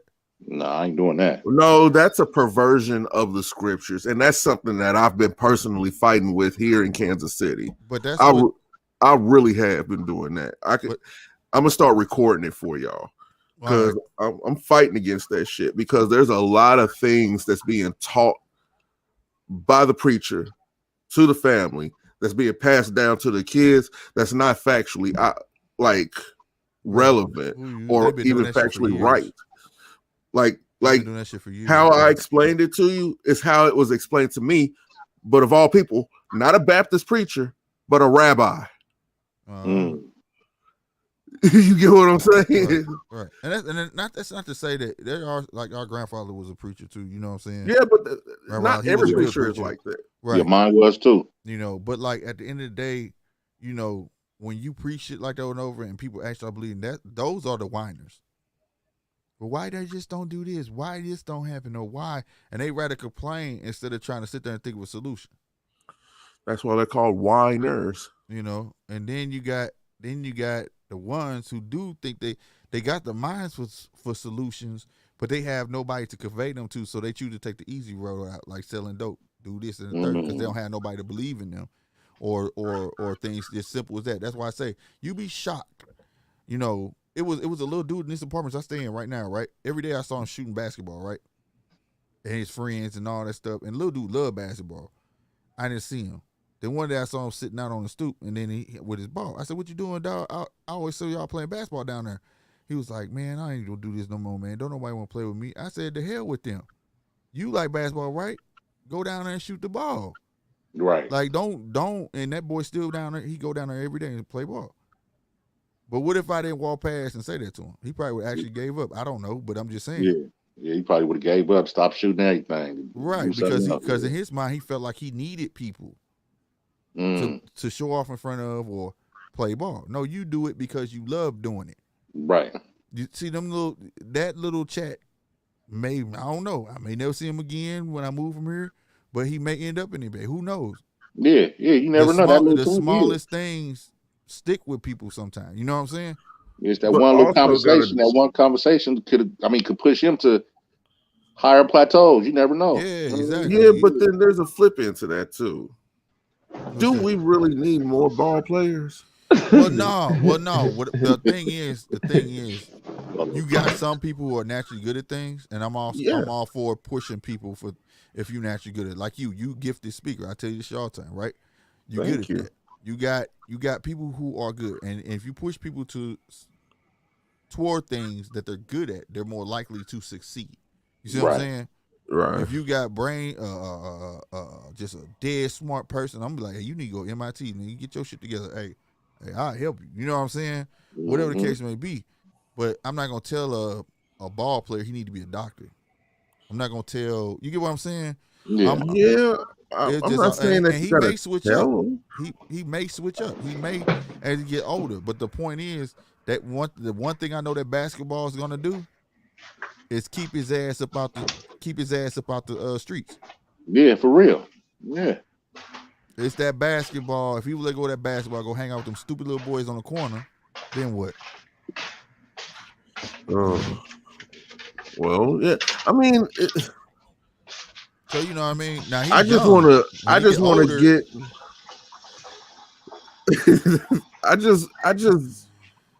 I want to get it to where we get more kids in STEM. Oh yeah, stuff like that. Yeah, I want that too. That's what I'm about right now. Get more kids in STEM projects and STEM programs, man. Like, well, peep this. Tell them stop going to all the white schools just for that and go to all the schools. Right. See, that's said. It's been said. But here's the thing: when your school doesn't or your school district doesn't have accreditation, they're not willing to spend the money. But in all honesty, Polo. That's the excuse that I'm talking about. That people, if people have a belief, and I'm talking about black folks right now, right? If our people give a fuck about our people, right? Right. It wouldn't be $1. That's worth more than $1 to go talk to them. Oh kids. no, it's not any price on it. I'm not disagreeing with you at all. Those people should go talk to those kids, not just in white schools, not just for no $1. Oh no, I'm not disagreeing with you. I was just about to take it another step further. I was just going to say that with them not having accreditation and not being willing to spend the money, I think that's the time that you should spend the money. Right. While it's like at that point you're investing in the future like it is a stock. Right. Like, hey, buy low. Buy low. So okay, y'all don't have accreditation. Y'all dropout rate is high. Oh hell yeah! I'm interested. Let me put some dollars behind this because I know at the end you may not see return the first year or the second year, but the third year on up, you're gonna start to see the results, and you're gonna have that adulation inside. Like, damn, I fixed a whole generation. Yeah, I fixed the whole generation, right. and it's not always just investing dollars. It's just you showing up. Think about it. Right. Think if LeBron just showed up at a school, bro. You know how much that do for some elementary kids. Man. And him actually telling them, hey, keep getting good grades, bro. You may not want to play basketball. You may want to be a doctor when you get older. But in order to get what you see how I'm living, in order to get that way, you know what I'm saying? Take time to do that shit, bro. But they don't. I would have loved for a lot of us people to be in the same state because I would love to sit up for the schools, teach skills also because Votech is out of schools now. It's out of a lot of schools. Well, see, that's kind of a state by state thing. That Votech and then sometimes vote because see in Detroit that's part of school. Like you gotta go because Detroit dropout rate is so high. See, so they send you to Votech during school. See, the killer thing about the Kansas City, Missouri school district, once they lost accreditation, they lost Votech. They lost all that stuff. But I wish to get people like people who are in the HVAC, like Rob, people who have their CDLs to come teach, juniors, not seniors, but juniors, to let them know that there's another path. Because when you're a junior in high school, all you thinking about, oh shoot, I gotta take the ACTs, the SATs, all this different type of stuff. Am I going to get into school? Am I not going to get into school? But come to them junior year, be like, hey, there's always another option. Right, and it teaches you not to give up. Just because it didn't go your way this way, there's a whole nother way. You know what I'm saying? Cool, you didn't get into college. But hey, got this trade. I know a way where I could teach you something for 6 months. If longer, 8 to 12. And when you get out of there, you guaranteed a paycheck within the next month. Right. And make you some nice dollars. And it's going to be some nice dollars to start you a foundation for something you plan on doing later. Later on. Right. That's the good old days Trump was talking about bringing back. That was, God damn it, where's Trump at? Trump, where are you? It was a joke, but I'm assuming that part of that is what he is saying, though, because they used to have trade schools in high school. You know what I'm saying? Right. Where you can go straight and get a job out of fucking school, not having to go to college. Yeah, and it's not to denigrate college or nothing like that. It's just college ain't for everybody. Some people are just not can't afford it, or college just isn't this ain't for that them. person. Yeah, this ain't for that person. Yeah. That's why I love trade schools. I love seeing people grandfather people in on things like plumbing, carpentry, electricians, and all this. I miss all that. I miss that. Yeah. Like, could you imagine teaching somebody who's just learning how to drive, but the first thing they learn how to drive is a big rig to where they can get their CDL? Man. Right. It's a lot. Fresh out of high school, too? Hey, out of high school? Hey, I'm be real. I be watching them on YouTube, man. Like, think about that. Fresh out of high school with your CDL? Right. Yeah, it's just one girl that I came across the other day, skinny as hell, short, driving straight 18 wheel. I was like, there's a lot of females driving them 18 wheels now. Young as shit too. Young as shit. Got that little dog on there and they just be gone. Think about that. Like, think about that. Coming in and get these kids certified in something. Get them some certificates. You have to have a certificate to drive a forklift. Yeah. Right. Yeah. You gotta be forklift certified. Do you know how much that's starting out? How many people are looking for people who? I was going to say you could be a forklift driver for like starting at $18 an hour. Yeah, depending, and it could be more now. Depending on the situation and the place that's hiring. Yeah. Could you imagine giving that to kids at 16, 17? I feel you. It should be almost mandatory. Like, it should be. Like, how they make you learn a different language. Yeah. But you know what? Like you get this, you should have to get a trade. You can get mandatory. You pick a trade and succeed in it. I just got an epiphany. I just got a real serious epiphany right here, man. Maybe that's by design.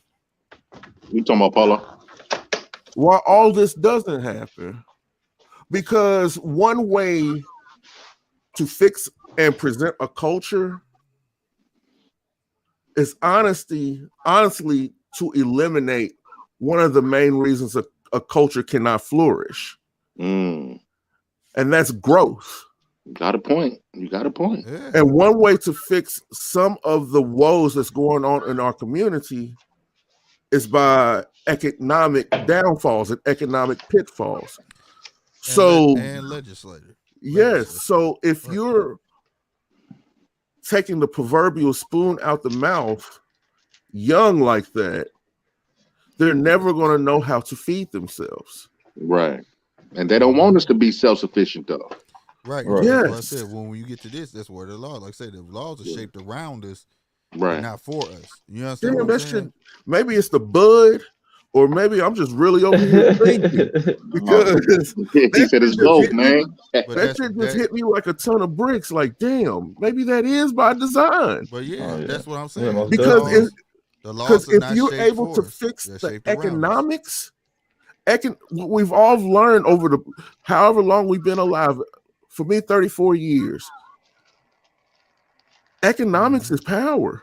Right. Yeah. But I see, mean, that's the look at thing. in the history. Look at what drugs have done. You know, what I'm saying different epidemics. Look at what they've done as far as generational growth. You know, in the Right. black communities. And then like economics plays a part in what you see growing up Right. and all. It's like for instance, you go to the city, it's all types of high ass grass everywhere, right? But you pay taxes. Why the fuck they not cutting that shit down? You understand me?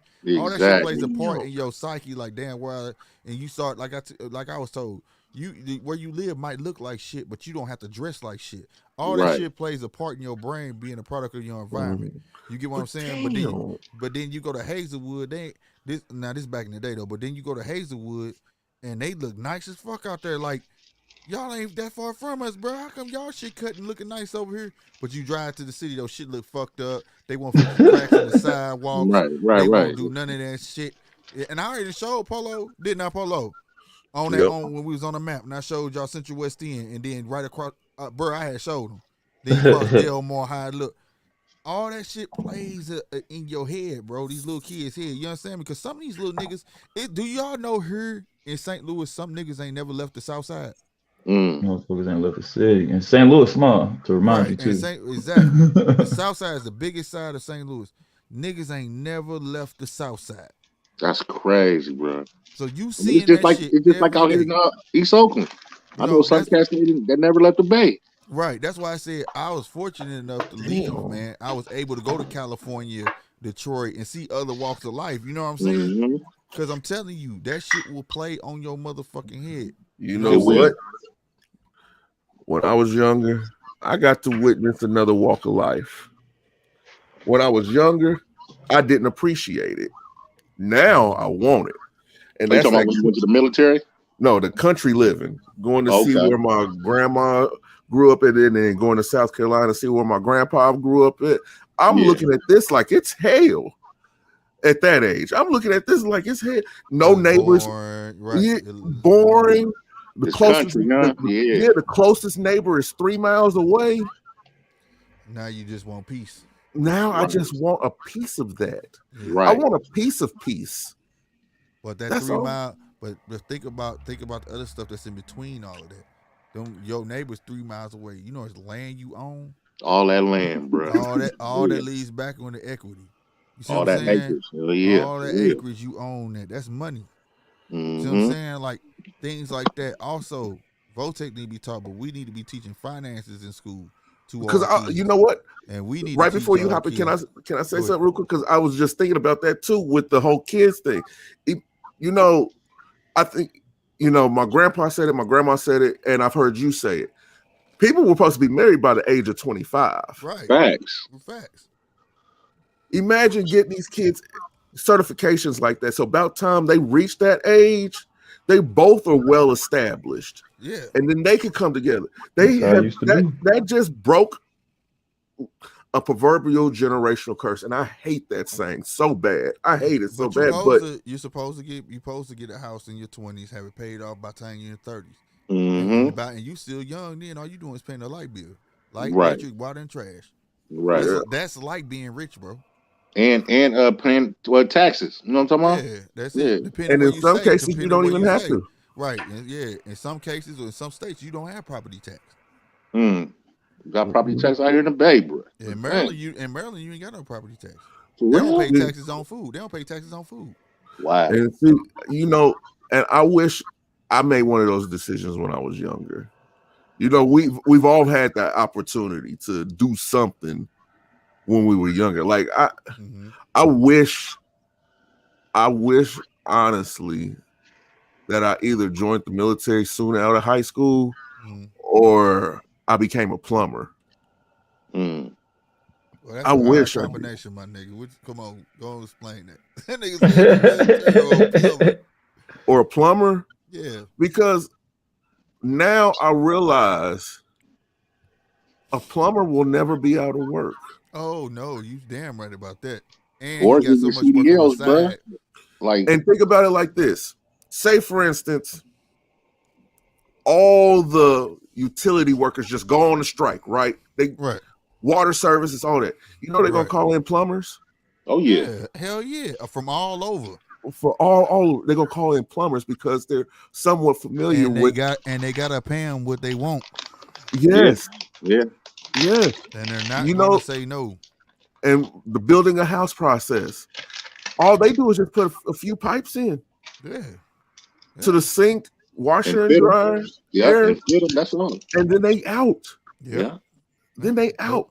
That's why I said we need trash men, we need plumbers, we need electricians, we need HVAC, and them jobs pay dividends, bro. Oh yeah, for sure. Like, and they all lead into having your own business if you want to. Yeah, the freedom with a plumber, the freedom with being a plumber, and then the security with being in the military. Yeah, there's nothing that can replace those jobs, bro.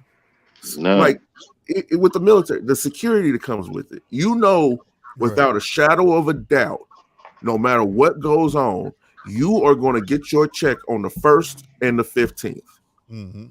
Facts. You know exactly when you're going to get paid. You know exactly you can eat. You know exactly where you can eat with your family if you don't have any money. You know that you will be clothed because they're constantly giving away clothes on military bases. You know for a fact you will be okay. Right. That's security. Now being out into the civilian world again, I took it for granted. I took it for granted. I took a lot of that for granted. Yeah, but bro, imagine, my brother, go ahead, my bad. No, I was about to say, if I would have went in early like that, 18, I'm 34 right now. I'll be up for retirement. Already, yeah, that's crazy. I'll be up for retirement with full benefits right now. Yeah, my mother, husband, a veteran, and he gets so many perks being a vet. It's crazy, bro. It's crazy. But no, that's real though, man. And a lot of people that, like you said, man. But it's all gonna have to stem. Like all of us on here, in a sense, is OGs. Yeah. We talking to each other. This is something that when you catch a kid that actually paying attention, you had these type of conversations with him. It may seem like it's not going nowhere, but when he become the right of age, he might run into a plan like, damn, I remember I was telling OG, he said the same thing, dog. Right. You know what I'm saying? It has to. It's a each one teach one type of thing, bro.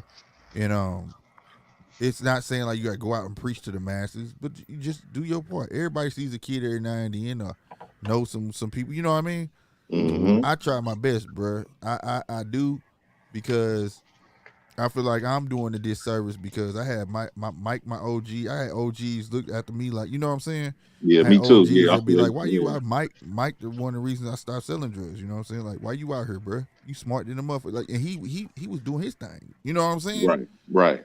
But he's like, nigga, why? You know what I'm saying? You need to be doing other things. You know what I'm saying? You know, he looked at me as a knucklehead. He knew who I was. He knew I was packing. He knew but it was something in him like, bruh, out of everybody, he looked at me like, dude, you ain't no dummy. Everybody else get arrested. You don't. You know what I'm saying? Yeah. You know, you need to, think about your life, and stuff like that. And like I said, it didn't register right away. You feel me? But when I went to Cali and got hemmed up and then came back, all that shit I was like, he right. That shit didn't do nothing but catch up with my ass no matter where I went. I still end up in somebody's cell. And when I came home, nigga, bruh, tell you, bruh, I was telling, matter of fact, you on here, tell Polo, nigga, what every day I was coming home, nigga, I was drinking a bottle of E&J and just staying in the crib. All right, wasn't going nowhere. I wasn't going nowhere, nigga. Nothing extracurricular outside the door. Nigga, I wasn't getting him to fuck that. You know what I'm saying? And E&J was fine with me. And I kick it. And all I did when I got a job, I just went to work. That's it. Ain't nothing wrong with that shit. I was not, you know what I'm saying, about to play my life no more. Right. You know what I mean? And like I say, it didn't hit me right away, but it eventually you know what I'm saying? It was like, all right, let me go get this shit together. You know what I mean? Yeah, ain't nothing wrong with that. That's what happened. But along with OGs, I'm pretty sure there was an elder in your ear telling you not to do that shit also. Yeah, growing up, I heard it. But the thing is, what if nobody ever told me nothing? I would have been a monster. Facts. See, and they would have had to put I'm talking about, they would have built a jail on top of me, nigga. I was already a problem. So that's what I'm saying. We need said elders. We need elders too. Right. Elders. We're gonna become elders one day. That's what I'm saying. Starting here and just keep it going. You get what I'm saying? And when you do that, hopefully you rub off on somebody else. Even somebody like I said, I didn't know you, Polo. Right? Nope. And we had great conversations about this shit. You know what I'm saying? You never know who you bump into. You know what I'm saying? Talk Chappelle. You know what I mean? You know, stuff like that. And that's how you get this shit going. It just, you know, and you may encourage somebody to open their mouth because sometimes niggas just feel like the world is worthless. Really, it's not. You know, it's about, this whole conversation was about recognizing this problem, and the problem is really within. Everybody got their hand, everybody want their hand out talking about what the white man ain't doing, but you got to ask yourself, what the fuck are you doing? Yeah. That's right. Absolutely. It's like what Kennedy said when he said, "Don't ask the country to do things for you. What are you doing for your country?" Don't ask the white man for shit. What they can do for you, but ask yourself, what can you do for your country? Right. Well, it's the same thing about black folks. Don't be asking white folks what they can do for you. What can you do for your black folks? Right. That's real. What are you contributing? You know what I mean? That's what we need. That's the teacher from coming up. People think, oh, I'm not cutting no grass, nigga. I'm glad I was cutting grass when I was a kid, nigga. That stuff teach you something, man. Exactly. Get out and go get it, nigga. You know what I'm saying? Don't be afraid. They tell me how to socialize, knocking on doors and shit. When I first started doing, I was nervous. You know what I'm saying? Yeah, for real. But you learn. You fucking learn. I shovel snow. I did all that shit. Now I ain't about to have my son out there shoveling no snow. What, nigga? You got 3 sons. One of them niggas better shovel that snow. Exactly. You know what I'm saying? The fuck you mean? They should be wanting to get out there. You shouldn't be out there doing it. Like, it's crazy, bro. And that's a true right there. What I just told you is a true statement. That's not made up. Had to tell a woman why your son's not out here. Right. Why when they should be. Fuck right. You mean they not got school today? It's 3 of them niggas. Get them all out here. They can use my shovel. You know what I'm saying? That don't make no damn sense. You crazy? Real, they should be out there getting busy. That's facts. Exactly. Matter of fact, Slick, I'm about to find out in a little bit because it just started snowing here. Yeah, it's snowing in Kansas City right now. Yeah, we're about to get in a couple hours too. Yeah, boy, it y'all got that school's already closed. Yeah, school's closed. They the girls over at grandma's house. No, we ain't getting no snow out here in the Bay though, but it is cold. I want to go to work. I want to go because I still got a lot of shit I want to buy. I ain't done. I feel you. Shit, and I got some ends to make up because I got them playoffs coming. I got them big bangs coming. Oh, you got the playoffs already? Oh yeah. You on StockX? Huh? No, but they on their way. Not no foo-foos. They not no foo-foos. They not no foo-foos. No. We just found the plug. We got a plug. I got but I got some too. He's somebody we can't name though. I'm at to holler at y'all because he get burned. Feel me? He got that size 13 on deck. Well, man, you had to get, we hit him up. How long ago was that, Polo? About a week, 2 ago. Yeah, like he knew he legit. I'm gonna say that I can't tell how we know he legit, but he is. And sometimes you got to get hella early, bro. Because Polo Slick, I'm gonna hit y'all tomorrow. I'm gonna hit y'all in tomorrow. See what's happening. Boss Life, what's up, boy? Man, I ain't been over here, man. Shout out to everybody coming over to Slick Fit TV. Y'all know I've been missing a minute, man. But if y'all been following me over there on GMT Boxing on that judge's table, me and Polo, man, y'all know where I've been, man. But yeah, it's Boss Life, what's up with bruh? Yeah, right. What's up, Boss Life, man? It's nice seeing y'all, bro. Hell, yeah, dude, legit. I got no. I said I'm gonna hit you to see if you know what I'm saying. See if you got that 13. I'm gonna hit you tomorrow for sure. I'm gonna text you. All right, because I got them patent ones. You got them patent ones too? Hell yeah, he got them. And I waited too long. I'm saying, dude, stuff. It's probably gonna be slim none if he got that 13. I'm letting you know, because we had to hit him up early, like, hey, yeah, you know what I'm saying? Because I waited, and I think I only waited like 2 days. Them motherfuckers gone. Hey, bro, you know they doing a restock on I was like, sneakers tomorrow, Jordan birthday. Oh, for real? Yeah. They doing a whole restock of different stuff. They're supposed to be doing this cool grays, the patent breads, and they supposed to be doing the playoffs too. They supposed to be shock dropping the playoffs tomorrow, allegedly. Now, I don't know what they're gonna do to them players because they pushed them motherfuckers hella far back. No. Lucky. I think they was doing a shock drop tomorrow. Who I was watching? I forget his name though, but yep, he's matter of fact, they did a shock drop today on the patent ones because they had a something on the sneakers app like a live video or something where you can just, you know what I'm saying, ask a person some questions, and then they just dropped them just automatically. Damn. Shit was crazy, bro. I couldn't even get up on it. I was hot at work. I was hot. I couldn't even get them things. Bro, you don't know how I felt on Christmas popping up in them dang things when nobody had things hard, Polo. I'm already knowing. He had them hella early too. Damn, bro. Polo, why you didn't text me, bro? Should have texted me. That was before I had your number. Okay. You got it now, bro. Damn. I was so mad. I was like, motherfucker, but it's all good. Man, I still want them things, I ain't missing this. I still want them things. I think I'm gonna have to go StockX or Go route to get them things, bro. I just wanted the motherfuckers to stay exclusive for a while. No, they dropped down in price though too. They like under $3 right now. It's gonna go back up though. That's the thing that kills me because I got a pair of shoes that nobody want, and this motherfucker hitting for bread right now. Which one? Which one you got? Those Twist 12s. The all white with the hint of red in them. Oh, you talking about the all white? Yeah. They shut up. That was crazy. That's what I'm saying. What was that? That Jordan documentary. Everything shot up after that. Yeah, after that. The Last Dance shit. Hell yeah. Wait till the Kobe documentary kid. That's hella what you say, Slick? Huh? What'd you say, Slick? That when that Kobe docu drop. Oh, it's gonna get crazy, bro. Dumb, I'm already knowing. Dumb, stupid, bro. It's coming. My friend will be sitting on a gold mine. Yeah, you saying Nike stock gonna go up? Yeah. I said it's a pair. I never said. My brother bought me a pair of Kobe's for my birthday. You know I still got them Kobe's, bro, don't you? You remember that? You said what's up? Oh yeah, yeah. At first I was thinking you were talking about Greg, but no, I do remember that now. Yeah, I do remember that. I still got them. Look, you let a gang of your Kobe's go, didn't you? Yeah, I did. You know, I had about close to 20 pair of Kobe's. It's been a year. I was like, it's been a year since you done it. I was like slick hard for that. I wouldn't have. Damn, it's been a whole year. Yeah, it's been a whole year since you did that. Yep, that's crazy. But I kept the ones I want. Matter of fact, this is when we started the podcast, right? The boxing. Yeah, the boxing, last year this time, right? Oh yeah.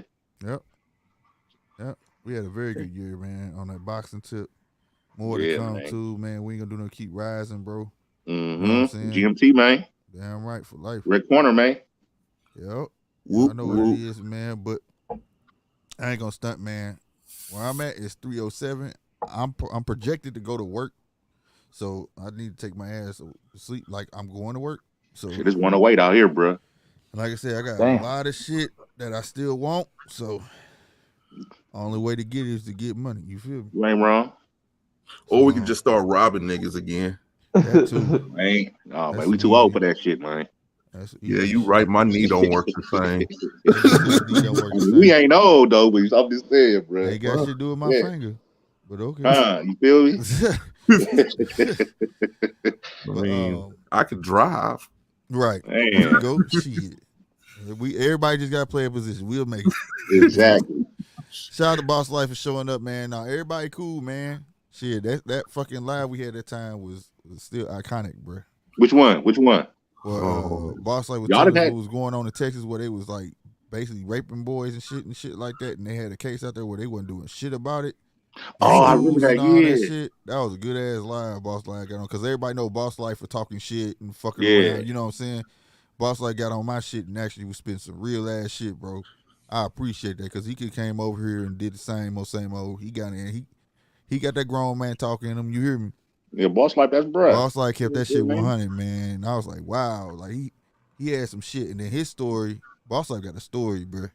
If I served him correctly, he had shit. He know his dad, his cousin shot him. His dad brought his cousin over, and his cousin shot him. Man, that man went through some shit, bro. Shout out to Boss Life, bro. One day maybe he'll get on here again and let y'all know, man, why he the only make you stronger though, man. Yeah, bro. Yeah. Hey, Slick, you know what? Hey, go ahead. Hey, Slick, shit, where you gonna have another one of them the music live? Remember? Oh, that all epic that one shit. you had? Yeah, all that shit coming back, bro. Like, For sure. like I got all the equipment now where I can do that shit now. For instance, like, let me give you a little sample or something. Like, I'm just building my little. What I'm gonna do is so I don't get caught. I can start making mixes with other instrumentals and shit. So, like I said, that shit on the list. So I've been acquiring shit. Like, I don't know. Did you hear that? Yeah. Yeah, a little shit like that. Okay, a little horn. You know what I'm talking about? Yeah, like I can control the audio, turn up and down, and now while y'all on here, all that shit. I got it playing while you know what I'm saying? Yeah, that's what's happening. In the background, so my mixes will be seamless. Right. You know what I'm saying? I still got the sound effects with the record scratching. We'll still be doing like, the $1, $2, you know what I'm saying, requests. Yeah. Yeah, like I remember that live, but that live was epic though. I don't know if you ever heard this. I don't know if you was on there. Did you ever hear this? Hold on. Let me cut this up. You are now tuned into the judges table. Representing the 314 in St. Louis and the 816 in Kansas City. Here's your hosts, Slick 50 and Polo J. That's tight. Hell yeah. So we working, baby. You know what I'm saying? For real. We want all our shit to feel like shows. You know what I'm saying? Hell yeah, that's what's happening. Intros, all that good shit. You feel me? God damn, where people coming from? Hey, people coming. They coming. Anybody. I hope they hitting the like button, hitting that subscribe button. Man. Like I say, GMT. Make sure y'all go subscribe to Black Hoodie Energy. That's the other channel. Go subscribe to that channel. If you ain't subscribed to Slick 50 TV, subscribe here too. We trying to run it up. I ain't playing either. For real. If you come in, hit that subscribe button and hit that like button, man. Don't cost nothing, man. Podcast is back. Black Hoodie Energy is back. Well, I'm back. Black Hoodie for the first time. There you go. Back for the first time. You took words out of my mouth. You know what I mean? But yeah, bruh. I'm finna go ahead and vamp out on y'all. Appreciate I'm going to go to sleep, and I'm not going to wake up until about noon. About noon? About noon. Guess what? I gotta get up at 7. Yeah, me too. I gotta be at work at 7. I wake up at 6. Yeah. I'm enjoying my day off. As you should. So I'm not waking up until noon. Right. Man. Even on my off day, bro, I wake up like around same time. All right, man. All right, man. Y'all be safe, man. For real. All right. Yeah.